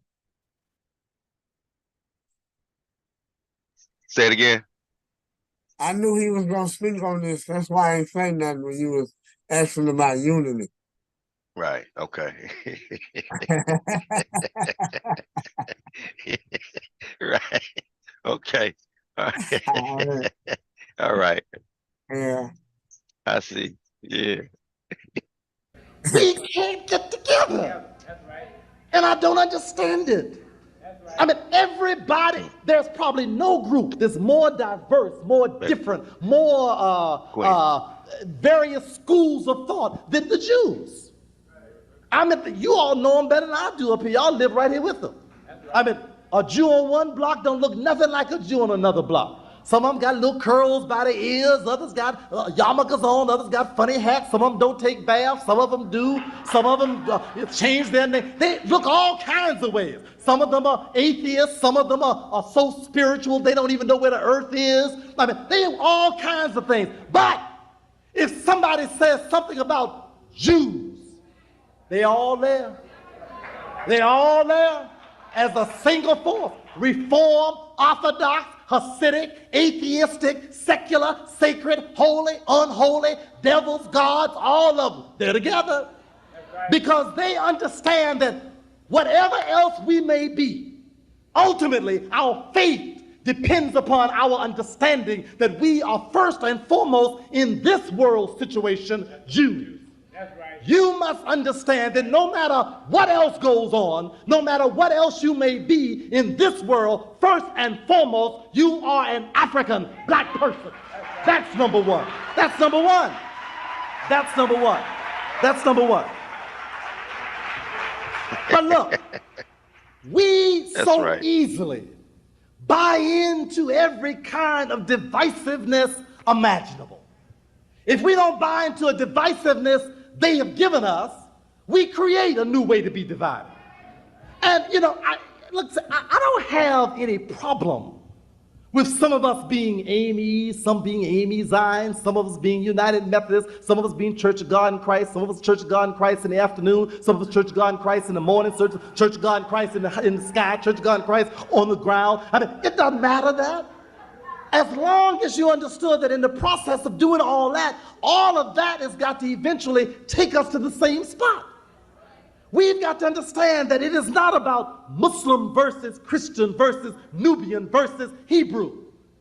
Every one of us, none of us, the Arabs don't look at us and say, my brother, alhamdulillah, assalamu alaikum, come my brother. They say, there comes a nigger. Even though many of them look like us, they make a point to see themselves as distinct from us. They don't embrace us. Even if we speak, they think they ought to teach us Islam. They think they're the only ones who have it. They think Islam is their religion. They don't know we think it's ours too. They think it's theirs. The Pope don't love you. I don't care how many Hail Mary full of graces you say, how many candles you burn. He don't give a damn about you. He didn't do it in World War II. He didn't do it during slavery. He didn't do it before. He does not care today. But we think that's number one. All of these things. Don't nobody care whether you went to NYU, Princeton, Yale, or Hampton. Who cares? What are you equipped to do? Who cares whether you are Alpha or Kappa, or AKA or Delta, or Mason? Who cares whether you're Prince Hall or find me the Night of the Pythians behind the back room with the solid black stone moving upright to the square with the perpendicular compass? Don't nobody care. If that compass and square and stones and books and all them Solomon's temple and all the lines of the tiger's grip and the lion's paw, if all that will pull you out of this situation, bring it on. Pull us out. But you see, we don't use these things as instruments to our liberation. We use them as instruments for our own and continued destruction. We are constantly finding ways. Look, we should be able to sit down with any of our people, anywhere, and find some point of agreement. I don't agree with everybody who's African American, by no means. But this thing does not require us to be uniform. It requires us to be united. We should be able to sit down with even our most crazy Negroes and find some point of agreement. And I'm willing to do it.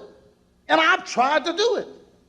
We should be able to sit down with our most fanatical warriors. I mean, with spears, loincloths, dynamite in their back pockets, everything, ready to blow up anything white. We ought to be able to sit down with them. In fact, we ought to sit down with them.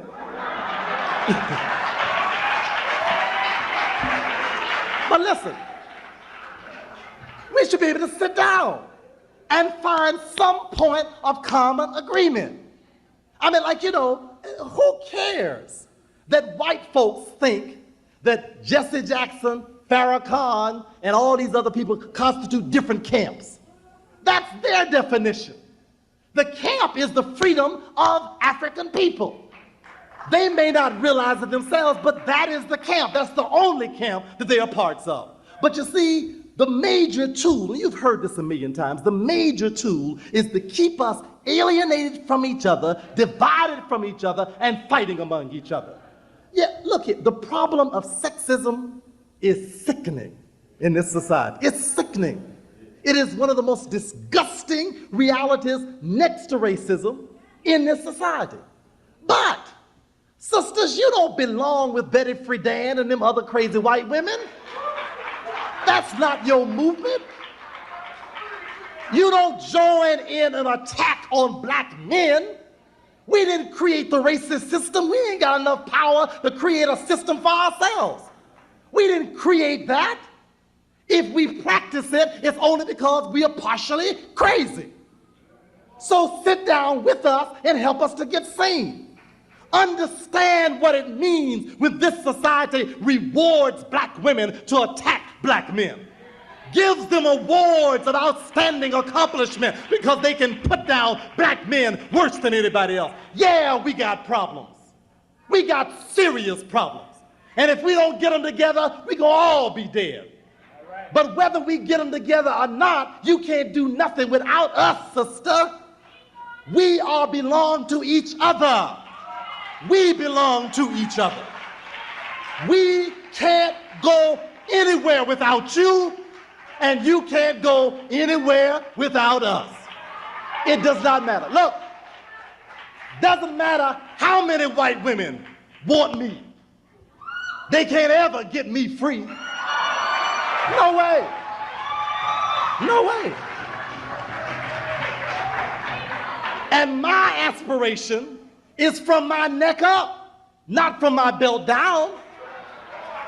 So she can bring whatever gifts of passion she might have. But the passion, ain't got much is right, sister, but the passion won't get me where I need to go. The only way I can get free is holding hands with the one who shares the cultural, historical, and spiritual connection that ties us to the origin of who we are. That's the only way we can do it. The only way. The only way. The only way. Look, look, look. I don't want no white woman raising my child. Look, look, look. I don't care what toys she buys it, what plays she takes him to, what zoo she goes to, what vacation she takes him on. I don't care what she gives. The only person I want to raise my children is a black woman from Africa. That's who I want. That's who I want. Listen, listen. No doubt about it. Listen, listen, listen, listen.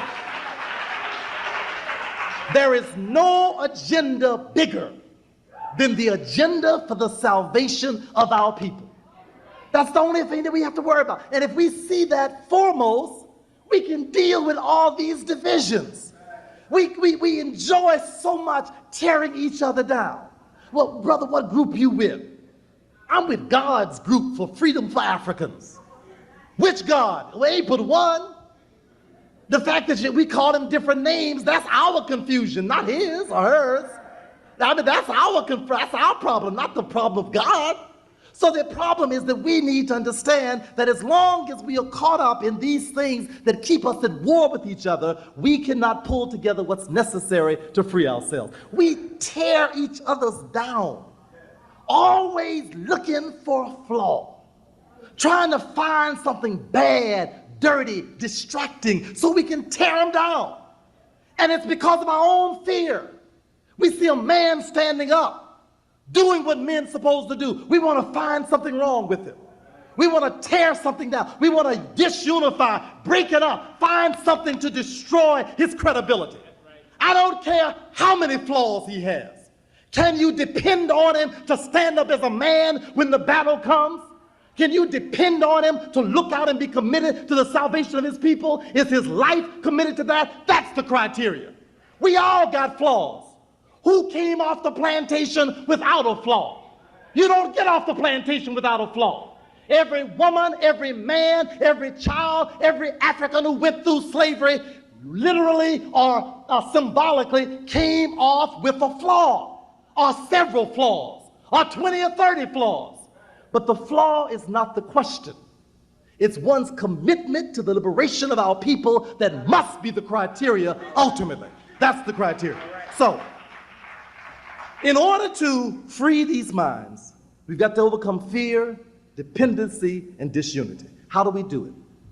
Number one, we have got to engage in an intensive process of relearning, resocialization, and rebuilding our minds. Got to do it. That means that every day we've got to read more information so we can know something more about the depths of who we are. Do you understand the consequences of being in a culture where the entire culture, day in, day out, constantly while you are sleeping, while you're awake, is telling your story and building your internal knowledge base? Do you know the power of that? Do you know what it's like to have streets and areas of town and cities named in accordance with your history and speaking to the continuity of your history? Do you know what it's like to turn on TV and every time you turn it on, you're seeing stories of your greatness, your possibilities, your capability, your power, your effectiveness, your ability to lead the world, your ability to own the world, those stories constantly being told? Do you know what it's like every time you walk into a school, they're telling your story over and over and over and over and over again? Every holiday is telling your story over and over and over and over again. Every time you get together, you're celebrating your story. Every monument tells your story. Every symbol tells your story. Every myth tells your story. Do you know the power in that? Do you know? Parenthood is a journey filled with countless decisions, especially when it comes to your child's education. What a handicap we are under to have nothing around to tell our story except one Wednesday night a week at the Slave Theater. Maybe some of us get this in small quantities, or pick up Chancellor Williams' book that we're still trying to get through for the first time, or picking up Chekonta Diop, or talking about what you heard, or heard John Henry Clark someplace, or heard Little Jeffrey someplace once in a while. Don't you know you need to have that propaganda going through your mind day in, day out, so you can learn to be black? Listen, listen, listen, listen. Listen, you need to, before, you don't need to even turn, maybe you need to turn on the news once in a while to find out if the white folks are on the way to get you or not. And they'll tell you when they're coming. They tell you that the cigarettes they're giving you are poisoning you. They tell you that the liquor will kill you. They tell you the air is polluted. They tell you they aren't educating you. They tell you they have no more money left. They tell you they're about to drop your job. They tell you. So you need to know when they're coming to get you. But every other thing you need to listen to is you. Pop in Leonard Jeffries in the tape. Pop in Asa Hilliard. Pop in Francis Wilson. Pop in Francis Rogers Rowe. Pop in one of my tapes. Hear something that sounds like you. We don't have to be 100% accurate. Just let us be looking in the right direction. And let you say, that sounds good. That sounds like me. I don't know whether it's true or not, but it sure sounds right. That's all you need. White folks ain't always accurate, but they always white. And so look, we may not always be accurate, but we always black. And that's what counts. So we need to begin to build to do that. We need to understand the importance of relearning, re-educating ourselves. You see, it's important.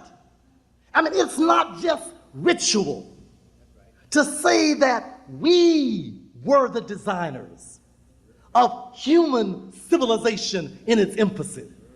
It's not just symbolic to say that we were the builders of the Sphinx and the pyramids. We understood the metaphysical message that created that symbolic replica that has been standing for thousands of years, watching Ra rise on the horizon day in and day out, year in and year out, for thousands of years, replicating the cycle of understanding that was laid out in those early understandings of the metaphysical reality of this world. It is not just accidental that we understand that the earliest concept of medicine and healing, the use of pharmacology, the use of the mind, the use of surgery, the use of healing was first done by black, kinky-haired, big-nosed, thick-lipped, blue-black people who look like you. It's not accidental. Listen, it is not accidental that you understand that there was no mathematics understood in this world. There were not even any mathematical symbols until Africans gave the world mathematical symbols by which they could begin to build a concept of going in outer space. You need to know that. Your children need to know that. There was not even a concept of geography. The concept of geography was so distorted and so misunderstood that the Europeans thought they'd go off to the edge of the world and fall off the side until Africans said, don't be no fool. The world is round, my friend. It's round. It's like a ball. It's like the sun. It's like the stars. It's like everything. It rolls and rolls and rolls. You can't fall off the edge because you're tied to this earth. You need to know that. Our children need to know that. You need to know that despite everything they did, we still came up with a W.E.B. Du Bois. You need to know that in spite of everything they did, we still created a genius called George Washington Carver.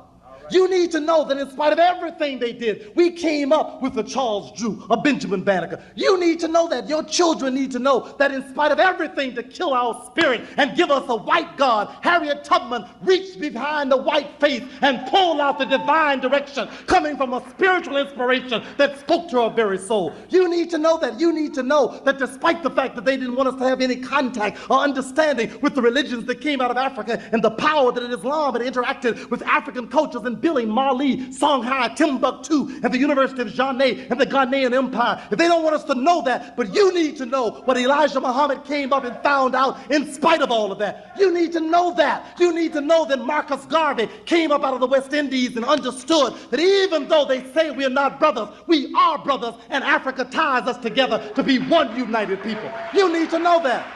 You need to know that. You need to know that. You need to know that. You need to know that. Relearning.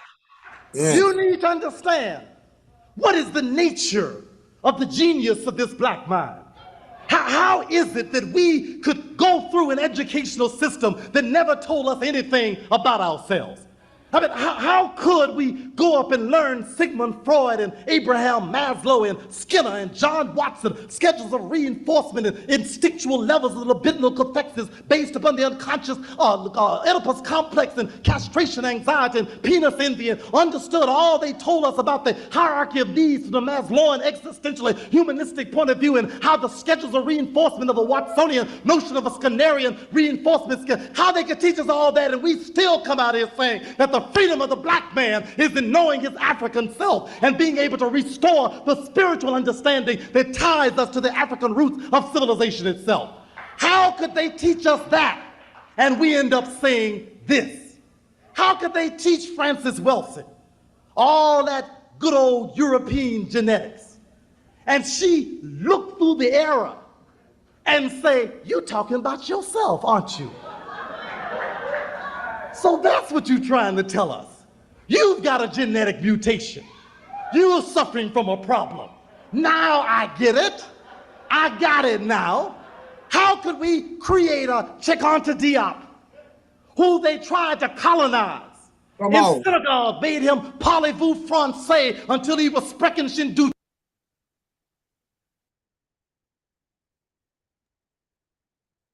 I was just giving them big ups. Oh, my bad. Okay. Yes, sir. Remember that dude was talking that stuff? Talking about Sugar Diop was talking about that white boy? Right. Watch this here. Okay. Ready. Yeah. Almost. That somehow feeling that you couldn't get educated until you went to France and went to the Sorbonne. Went to the Sorbonne, studied their anthropology, studied their linguistics, looked all the way through the European system and said, aha, I see. That's what you're trying to say. You're trying to say that all languages are rooted in the African language. So your paleontologists are trying to say then that there was no civilization until Africans began to establish civilization. Aha! So your physicists have understood carbon dating now, and they can go and date these ancient African mummies, and they understand that these mummies were African men who ruled Africa and African women who ruled Africa long before Europeans ever came about. That's what you want to tell us? I got it. I got it. That's genius. That's genius. Any of our children who master education in this society deserve a special applaud. They are special. Do you know what it takes? I mean, I'd be willing to bet you we could not get one gifted white child if we were raising them in a totally African culture, teaching them a total African way, giving them respect for nothing but Africa. I bet we couldn't get one gifted African child. Because they got a lot of idiots, and they got everything going for them. But look at the geniuses we produce. Look at you. Look at your children. Look at people you know. Look at the fact, yeah, we in prisons, we have all those things, but look at how we've been able to ride all those destructive things in spite of everything they've done. We all over the world doing all kinds of things that we never were supposed to do. That's a special genius that we need to understand and appreciate where that came from. We need to understand the nature of a mind that brings together the spiritual and the rational, and understanding that spirituality and rationality are not contradictory, they constitute the same thing. We need to restore the understanding that law, be it common law or civil law, is rooted in the ethical law of Ma'at, which is the natural law of the Creator that Africans first conceptualized and understood, that when you break the law, you're disrupting the order and the harmony of the very universe that the Creator has laid down with mathematical precision. That is the message that needs to be understood, but we need to relearn, because only in relearning, we need to understand that male and female are not contradictory principles. They are complementary principles. They must operate together. There is not competition, there is union, there's a uniting, there's a fusion, out of which comes reproductivity, creativity, new mental life as well as physical life. We need to understand that the war of division that this society has created is due to their own dualistic creation.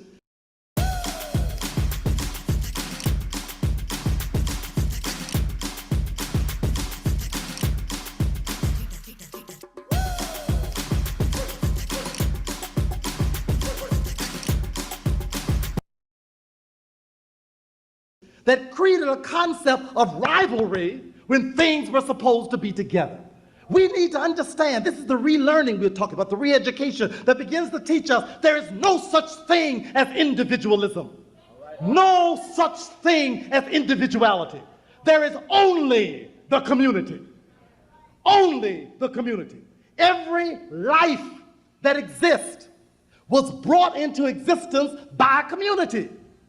Nobody created themselves except Peter. No one brought themselves into existence. A community brought us into existence. The blood that rolls through our vein is community blood. The language that we speak is community language. The practices that we practice is community practice. There is nothing that we have of value that is simply our own.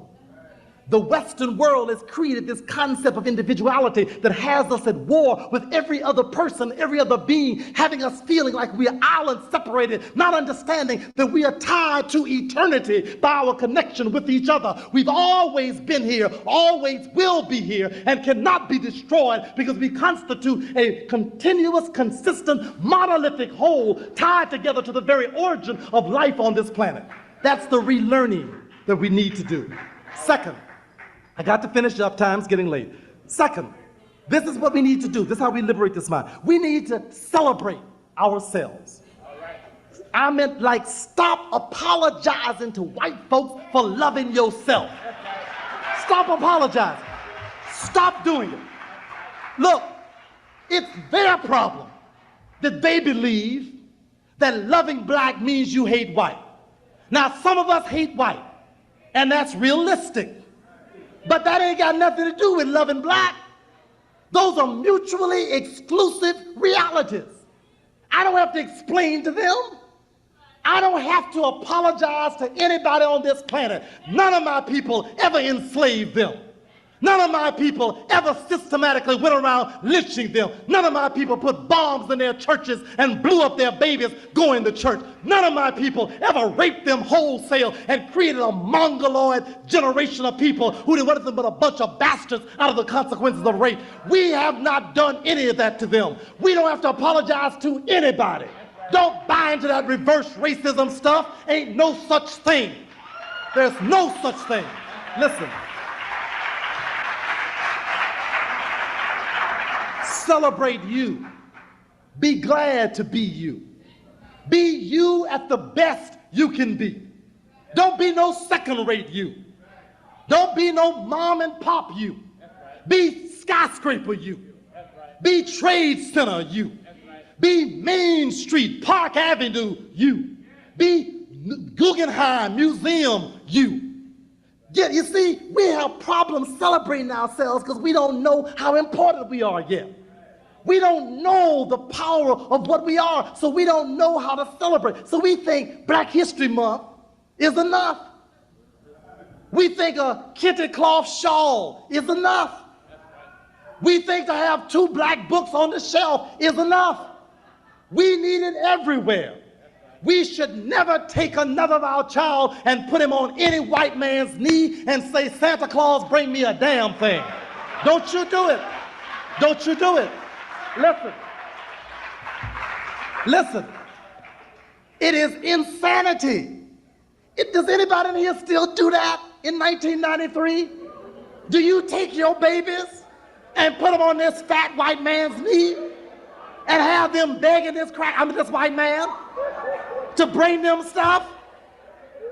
I hope you are not doing that. In fact, what you ought to do is almost time. You need to organize to make sure that they don't have no white Santa Clauses, no place where you plan to shop in large numbers. Now, if you go to other communities, they got a right to have whatever Santa Claus they want. Hanukkah Harry, Hanukkah whatever, Juanito Santa or whatever. It don't matter. But in your communities, don't let them send no white man down there. If your child wants a white Santa Claus, tell him to wait for one to come. And let the white Santa Claus bring it. Let them know that if anybody is going to come through the chimney, come through the door, come through the window, come up through the pipes, it's going to be a big black man or big black woman bringing them what they need. Celebrate yourself. Kwanzaa should be universal by now. Everybody African ought to be celebrating that. Our own values, our own history. That's the self-celebration. All of our communities ought to look like this room. We should have reminders of our greatest and our strongest in our homes, in our offices, wherever we are. We need to have symbols and replicas representing the best of what we are, because that's the access to freeing our minds. We trying to get free. You get free when you love you. You get free when you love you, when you're committed to you, when you understand that either I'm free or there is no freedom. When you make your mind up that that's what I'm about, that's the path to freedom. Third, we need to identify with the best of our people. We need to identify with our best. So we need to, well, first of all, as I said earlier, you got to know them. But there is not an actor in America who should have not mastered an understanding of the biography of Paul Robeson. All of them. Anybody who dares to be in entertainment should have as introduction to entertainment. They should have the mastery of that document. There's not an athlete anywhere who should not have mastered an understanding of Muhammad Ali. He's the only one who used the sports, not let the sports use him. He made a statement for our people all over the world. Every athlete, Michael Jordan, whatever the rest of them, Dion, whoever they are, all of them, they all need to know that you don't let the ball play you. You play the ball. They need to identify with our strongest and our best. Every rich woman, including you, Oprah, you need to go read Madam C.J. Walker. And even though the sister made the straightening comb, may God forgive her, but she knew what y'all wanted, that's why. She was satisfying your deepest desires. At least she made the money off it rather than Revlon, so let's congratulate. But what she did with her money is that she was constantly building an African United States of America connection. She was bringing in the art. She was going back and forth to Africa. I'm talking about 60 years ago, 70 years ago, when it wasn't popular, when folks didn't want to be associated with Africa. Even though she had people straightening their hair and greasing it down, the woman knew where home was. She built a theater in Indianapolis that is filled with replicas of African Nile Valley culture, all painted black. This was 70 years ago. And y'all just discovered the Nile Valley was black yesterday. You thought it was Elizabeth Taylor and Ramesses and the rest of you, Brunner. But all over her place, she has these images out of ancient Kemet who look like us. We need to understand if you're going to be a millionaire, a millionairess, or whatever, this is the way to use your money to build and spread that wealth. And she spread wealth. She had people, African Americans, making money all over the country, using her product and spreading it. And that's the message that they need to learn. We need to identify with our strongest people, our best people, because that gives us the energy. And listen, you don't have to agree with them. Now, you see, I don't agree with Thurgood Marshall. I don't agree with him. He believed to the day he died that the only functional institution was an integrated one. But you know what I identify with him? The fact that he never gave up fighting for what he believed in for our people. He never forgot who he was. He never forgot what his responsibility was. Now, even though his ideology is not one I agree with, I could have sat down with him any day and said, I'm your man. We on the same team. Now, when you get your job done, I'm going to go and try to do another job because I want to build some independent institutions. If you don't want to come to them, that's fine. But what you're doing is based on a belief and commitment. And anybody who doesn't know what a valuable resource he was, look at him in contrast to that Negro that's up there on the bench now. That shows you the difference right there. So we want to identify with that. Adam Clayton Powell, strange brother. He had a good time. The brother partied hard. He had, some things weren't too cool. But he never forgot who sent him there. He knew who his constituency was. And he understood that as long as he satisfied that constituency, to hell with what white folks thought. Every politician, listen, every politician, Jesse, Dinkins, and every one of the rest of them need to go read the story of Adam Clayton Powell. We need to identify with our strongest and our best because that's the power. If you want to be a scholar, you need to read W.B. Du Bois. You need to read the brother who mastered the European systems, went through every one of them step by step, dismissed them all as inadequate, and ended up in Africa. Now, that is a gradation, that is an evolution of thinking you need to know if you call yourself a student. We need to identify with these models, these symbols of power and strength in our communities because that's the source of liberating and freeing ourselves. We need to know about the commitment of a Marcus Garvey and his organizational skills. He didn't have no shoddy thing. They tell me that his parades always started on time. And they were all dressed sharply. They all marched down the street boldly. He wasn't about doing no secondhand thing. He didn't want to go back to Africa on Delta. He wanted to go back on the Black Star Line. Now, because he didn't have the right people to choose the right materials, he got duped. Because white folks will dupe you if you don't know. But if we'd had the people who knew better, he would have gotten first-rate equipment. That's what we need to identify with. We need to identify. Look, you ain't got to like Elijah Muhammad, but you ought to identify with him because he had the most powerful community development we have known in the last century in this country. The most powerful one, bar none. What other organization of black people had its own bank? Its own nationwide newspaper? What other group of black people had schools coast to coast? I mean, not one school, not two schools, coast to coast. The University of Islam was all over America. What other group you could go into any city and find you a bean pie, a fish sandwich, and you know it was good? All over. Who else was talking about thousands of acres of farmland for everybody? Who was importing food for our communities? Now, I don't care if you don't like how many wives he had. I don't care if you got mad because he got mad with Malcolm. That's a whole nother story. But what you need to understand is that what he did for our communities is worthy of our identification. We've got to see it. We've got to see it. We've got to see it. And that's the point. That's the point. Last but not least, The way to get free is That's to do right. what everybody cannot take an excuse for not doing.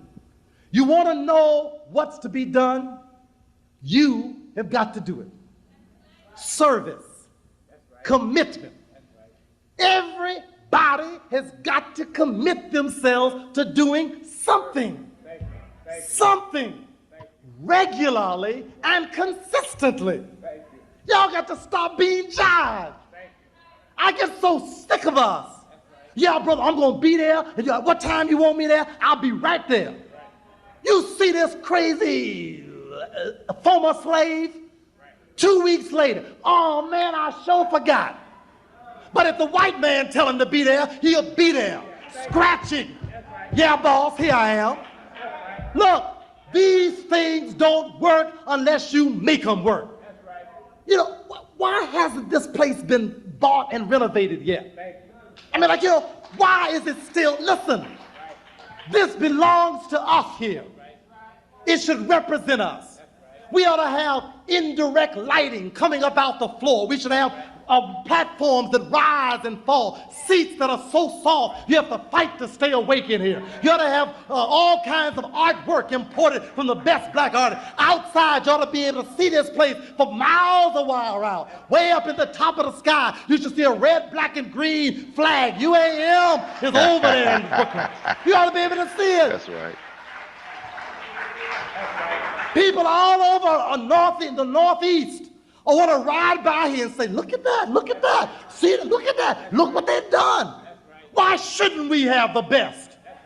There is no virtue in being second class. There is no virtue in poverty. I want the best. My people built the best buildings. They did the best medicine. They understood the best theology. They had the best concept of God. They had the best ethics. We should have those things again. But everybody has got to do something. That's right.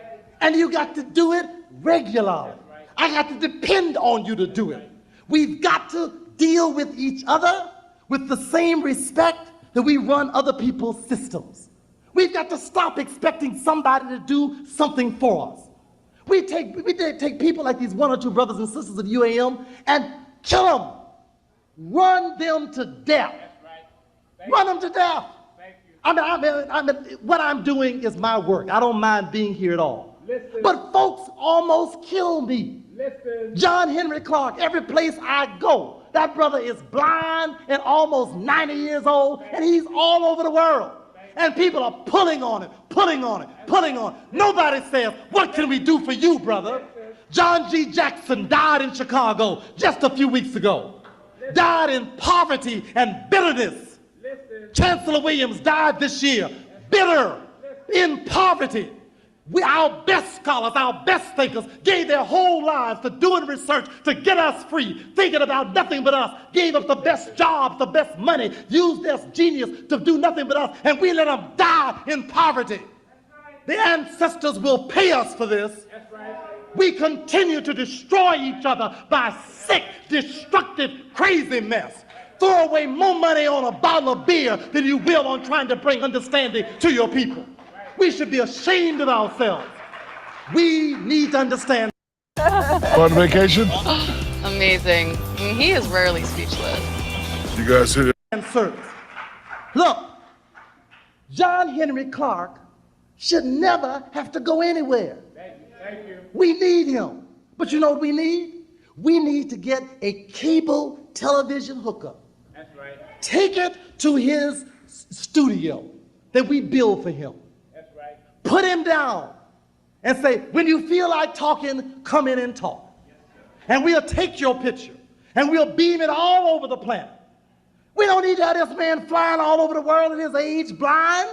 That's right. We are killing him. We need to keep him here as long as we possibly can. In fact, when he gets ready to sit down, and you know, he's still trying to write books with almost no help. He's doing it, you're right. But that's in spite of us, not because of us. Has anyone offered him a computer? Is anyone here offered to transcribe some of his lectures so that he can begin to put his ideas together in a more cogent fashion? Some of you are legal secretaries. You know how to do it. How many of you have gone over to where he lives and say, can I make your home more comfortable for you? Is there something I can do? Nobody. Yeah, okay, I know there are one or two. But I'm saying all of us must understand that's the commitment. That's right. That's the commitment we must give. Right. We must give back to those who give to us. You know, it amazes me. You know, people think that they are doing Asa Hilliard and Wade Nobles and Francis Welsing and me and many, they think that Ivan Vance think they're doing us a favor when they drag us all over the country in godforsaken little places in the way up in upstate New York and Minnesota, one or two black folks here, and they think they're doing us a favor by letting us make us eat ham hocks and don't even try to get no decent food, old hard beds, drafty rooms, and they think they're doing, yeah, brother, you ought to be glad to come in. Look, not a one of us, if we did not believe in you, could not use our genius that we're committing to you to get whatever we wanted. All about, look, I can talk as good as Les Brown. The only difference is I believe in you. Les Brown believes in him and white folks. He doesn't, listen, I mean, that's not a put down. That means he uses his gift to not direct towards motivating and driving us. He wants to motivate and drive all people. I don't want to do that. Ivan Van Sertima, do you think that the research that he's done would not get rewards if he was doing it for white folks? He could be on the top of the white academic world, but he's not there because he's given his gift of scholarship to us. Don't you understand that people who've given their lives to us has been done so out of commitment and service? What do you think is happening to my family while I'm here? I've already lost my wife because she couldn't stand my being gone all the time. But I got 3 children who see me on the way to the airport. I don't enjoy that. They are growing up constantly, but I'm being the daddy to all America while I'm losing access to watching them grow. That's a sacrifice. That's a hell of a sacrifice. 3 fine children who I could selfishly look down, get my salary from Florida State University, and live happily ever after. Yes, I ask you to pay me when I come. You doggone right. How the hell am I going to feed my babies? When I'm here, I'm not working for white folks. When I'm running around the world, I'm not working for white folks. How the hell am I going to eat, fool? Who's going to put shoes on my baby's feet? Listen. Yeah, well, you know, I understand every time Brother Akbar comes, he wants some money. Yes. When you turn on your lights, the power company wants money. When you send your child, but it ain't because I'm draining you, fool. It's because I'm trying to save myself to save you. If I eat and you feed me, then I don't have to answer to white folks. And I'm so happy to say that even though some people complain, the black community in this country has freed me from white folks. You take care of me. You do. You do. Listen, for the last 3 years, black America takes care of me. I'm still on the faculty at Florida State, but I don't ever have to show up. And when I show up on my terms. I call up and say, I may come up today. I'm going to teach a black psychology class. I don't want nothing in there but black students. I come up on my terms. They say, when do you want to teach, Dr. Akbar? I say, I think I like Monday nights. I want to do the class 1 day a week. That's all right, we'll make that work. Because they know I'm free. They know I'm supported by my community. And I'm suggesting to you that if we all make a commitment of service, we can all free each other. We can all free each other. So listen, re-education, celebration, commitment and service, these are the things that will help us to begin to free ourselves. Because the freedom, the power to be free is already in the very roots and the foundation of our nature. Our personalities were being free. You see, what our people tried to tell us for thousands of years is that we are in fact in the image of God. Our mind is the repository of the divine energy of the very universe itself. You cannot capture and captivate the creative force of the very universe. It is there in us. God is not external to our reality. God lives within us. That's why white people put their faces on it and claim it to be theirs. That's why they claim God as being a foreign entity, because they did not want you to understand that God is working through us right now, and the process of our liberation and freedom has already been decided by the very structure of the universe itself, and there's no force on this earth can deter what God has put into place. And if you will understand that God is not a white man, he is not a white Jesus, he is not a white Allah, he is not an Arabic speaking foreigner who comes from another land, that God is the living creative spirit that works and operates through you right now. If you will understand that, there will be no more slavery and we will be free tonight. Peace be unto you. Dr. Akbar. Dr. Akbar. Dr. Akbar. Dr. Akbar. Dr. Akbar. Dr. Akbar. Dr. Akbar.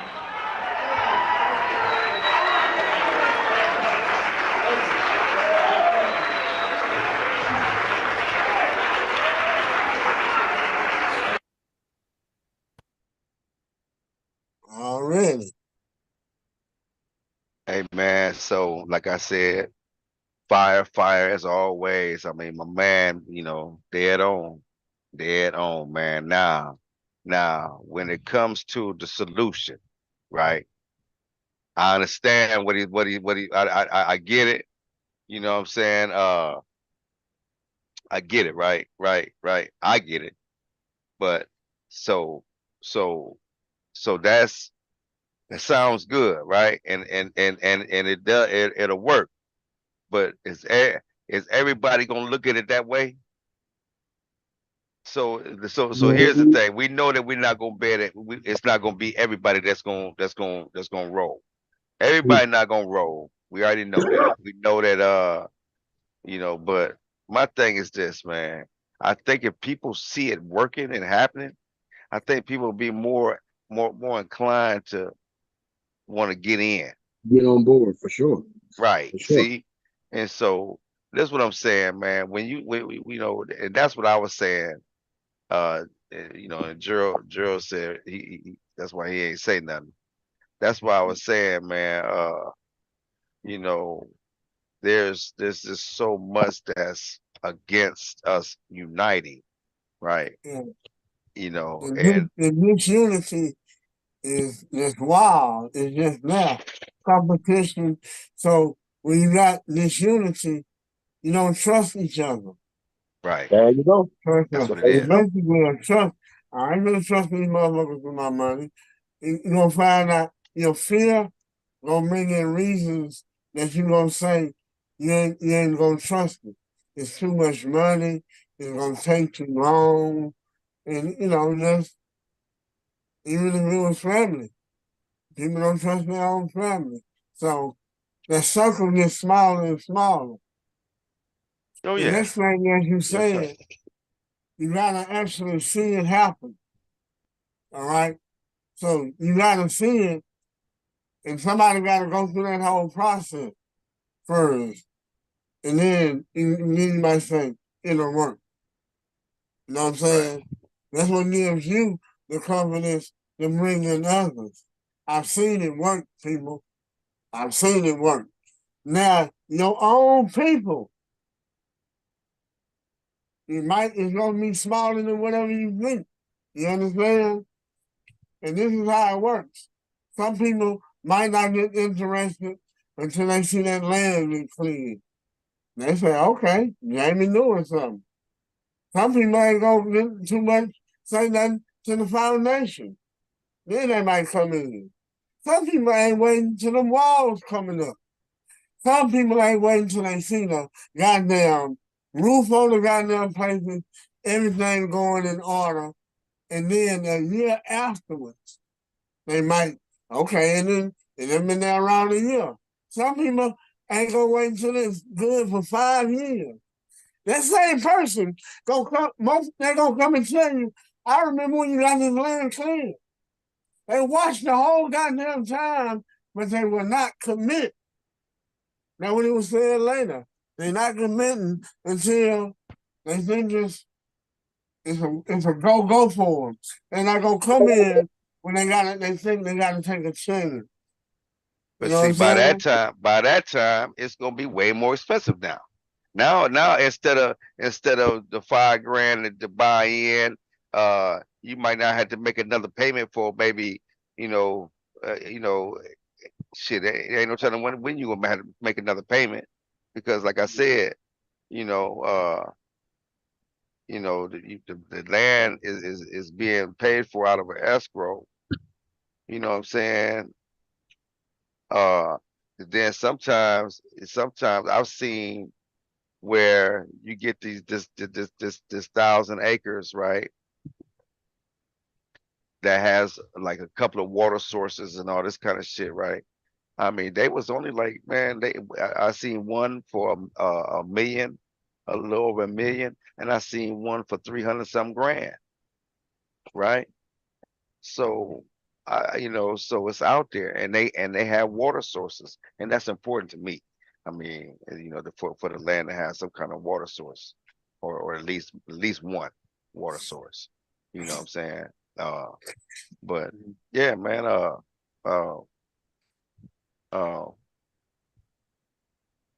So I've seen them, with some really nice But if prices, you man. have basic needs for food and security, Yeah, I've seen them with some really good prices, man. That's doable, man. Motherfucker can make something.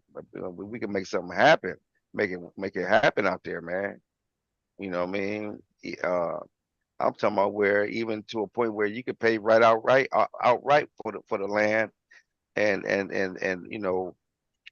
get all your bread. You get all the bread up off of it, man. You ain't gotta pay nothing. I mean, uh, just to get it, start developing it off the land. I mean, shit. They doing it, man. They're doing it, man, and it ain't costing people a lot of money, man. Especially you got that many people in on this land, man. The payment is not high, man. If you're not paying outright for it, you know what I'm saying?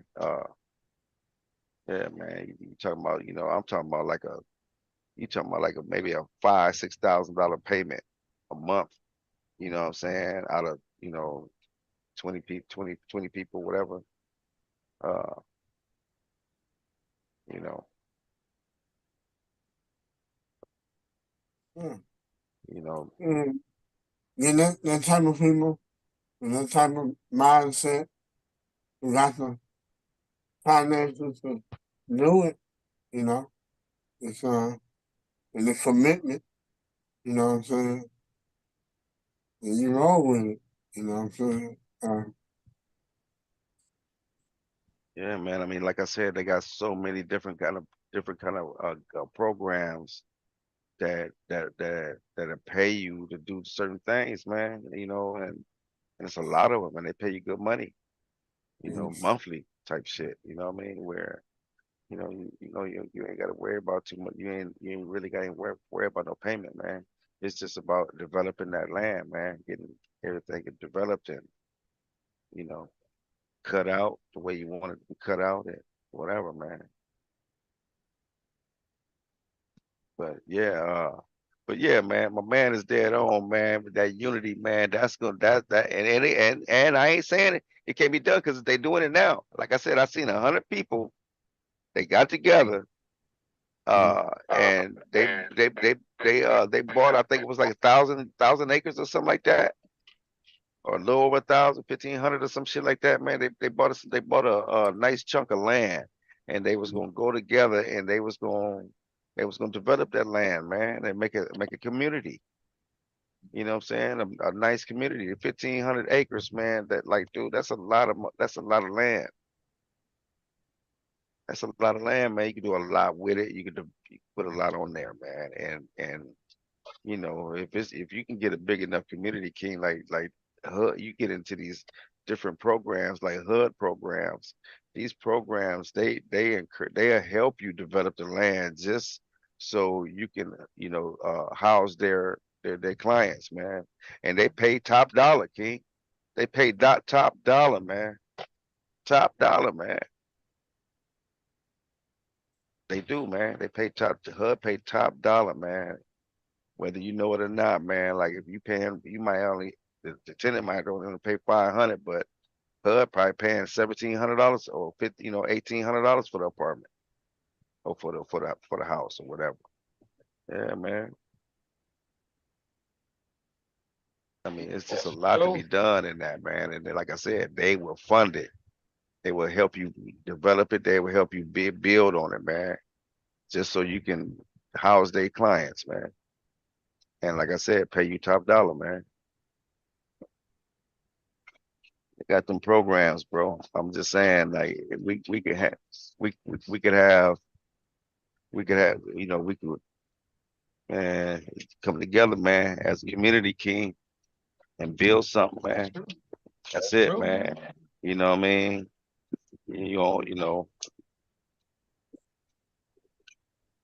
That's what it's about to me, man. To get, if we're gonna build up like that, as a community, as a people, man, come together. You're gonna have to do your own economics, and then with your community, King. You can implement your own mayor and all that, man. I mean, seriously, man, 1,500 acres, man. That's a nice size, man. Have your own little store, little vegetables, all that, man. There, right there. Sure. Yeah, man. But yeah, that's just, yeah, man, uniting. But like I said, you would have to get rid of, you had to get rid of you had to not get rid of it, just put it to the side. You had to put your religion to the side. Mm. You know what I mean? You ain't got to necessarily get rid of it, but we got to put it to the side though. And you know what I'm saying? So at least it allows you to be able to work with me, me to work with you.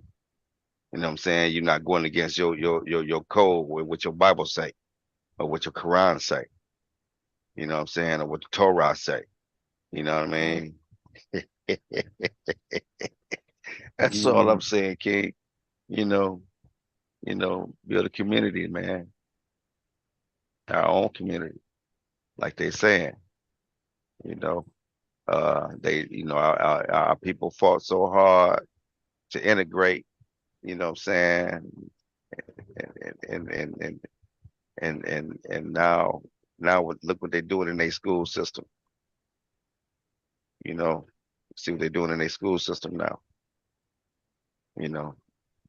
They don't want to teach Black African history. They want to teach this. They want to do this. They want to. Some of them pushing the gay agenda. You know what I'm saying? Like, I'm just saying, King. We gotta get our schools back. You know what I mean? Like they said, get our hospitals. Like the brother said, man. Get our own police, our own security. We can have that. We can have all that. Right. So this day forum, we using day forum to try to teach. That's what the whole Sankofa thing is about. We try to be committed to that on a weekly basis, as he was talking about. Commit to something, do something. So Right. that's what we're trying to do. And again,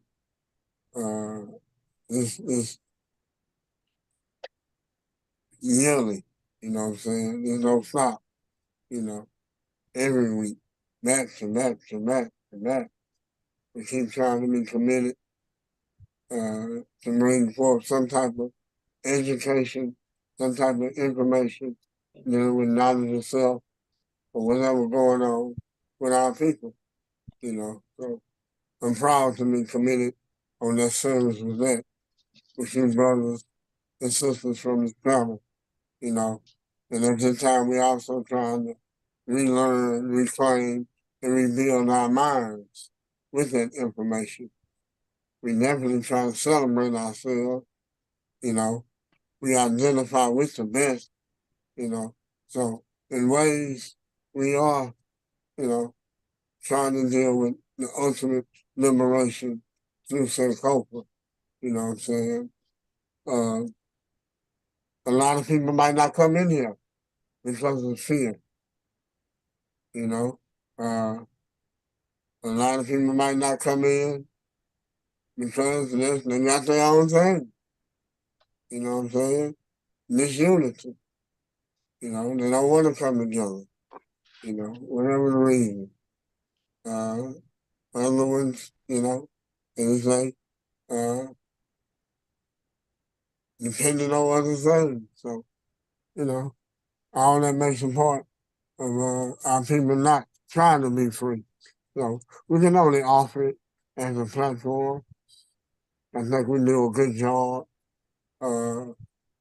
This will be my last week for probably about the next 2 months. I'll be happy to, as soon as I get my health back, I'm going through a little health situation. And it'll be taking me out for about 2 months while I'm able to be back on and strong back with my family. So I again appreciate y'all letting me present tonight, dealing with Naim, Akbar, and ultimate liberation, and black power and black love to the family until I get back, you know. Right, for sure, King. Sure. For sure, man. You know, you want to say something? E? Go ahead, E. Oh no, I was support what Jerald was saying. That's love, man. Definitely All take right. care of yourself and your health for sure. That's important. All right. Yes, That's For right. sir. sure, man. That's right, man. That's number one. That's number one, man. But like I said, man, you know, like the brother was saying, man, we, you know, right here at Sankofa, man, we do this for free, man. We don't charge nothing. We're not asking for no cash apps. We're not asking for no PayPals and none of that other stuff, right? We don't ask for none of that, right? We're not accepting no money and none of that, man. What we ask for is just your attention. That's all we ask for, man. You know, like, subscribe, you know, and you know, so we can get more messages out, man. You know, that's what this is about, man. Getting this message out to the masses of the people, you know what I mean, to help all our people, man. You know what I'm saying? To see what we can all bring to the table. I mean, we all got something to offer, man. Bring it on, you know, come on, come on. We got this platform here. And this is what we're here for, man. Come on in and uh, you know, talk about it, man. You know what I'm saying? Uh, that's what we provided for, man. You know, it's for everybody, man. Come on in, man. Like I said, we ain't charging no money. We don't want nothing from you. We don't need your address. We don't need none of that, right? All we need is just a little attention, man. Give us a little of your attention. Uh, you know, and if nothing else, man, that we do or say on this panel, man, you can always research what we saying, man. You can always look it up. It's right here. We're in an information age at this time. There's no reason why you shouldn't know what we're talking about. And if you don't know, it's no reason why you can't find out. It's because the information is right out here, man. For just, you know, specifically for us, right?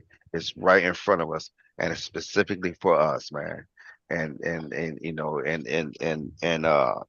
you know, the teachings that's on those walls were designed and designed specifically for us, man. You know what I'm saying? And we got to take advantage of that. That's why, you know, the brother Naim Akbar has a book called Know Thyself, right? It's very, very important that we know thyself, King. That's very important. And once you know that, once you do that, man, I'm telling you, no one is able to trick you, man. you know, with no religion, with no doctrine, with none of that. Nobody's able to trick you. You know what I'm saying? Because you'll know better, man. You'll better, you know, you would have been unseen it firsthand, right? So that's all I got, man. Hey, uh, powerful joint, man. Gerald. Uh, yeah, man. Definitely, man. We're gonna be with you the whole time, man. And you know how we do anyway. We're gonna be in contact.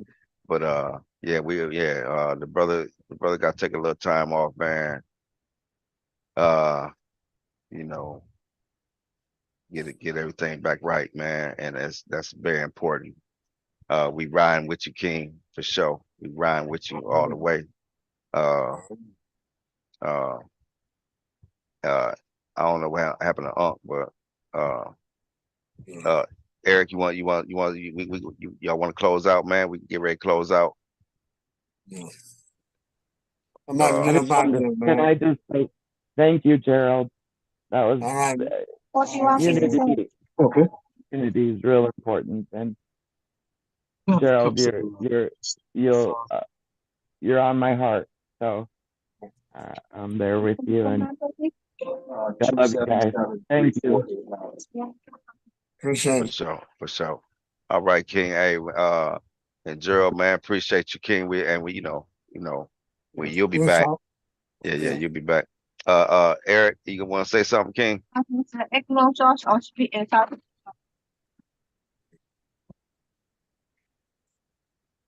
You want to say something? I was going to tell you, Lowe's was feeling really lightheaded, so took his computer in by him and laid down, but I'm sure he fell out. He Okay. needed to rest. So, but Okay. Yeah. Okay. All right, man. Well, so you be back? Yeah, I'm back, homie. I was Yeah, just you doing some other stuff. But yeah, Gerald, like I said, I was checking on you, man. Send some shout outs to the social media action, man. Much love and prayers going out for y'all, all that's going on, bro. But yeah, that fire. Naim Akbar, definitely out the park. Once again, hitting it out the park. So that's what's up. Already. for sure, man. For sure. Hey, man. So listen, family, we're gonna close out. And thanks for joining. Love you. Like, subscribe. Give us a comment. Let us know what you think. And don't forget the first Sunday every month, man. We got a children's book read. Hey, family, we out. Love y'all. Peace.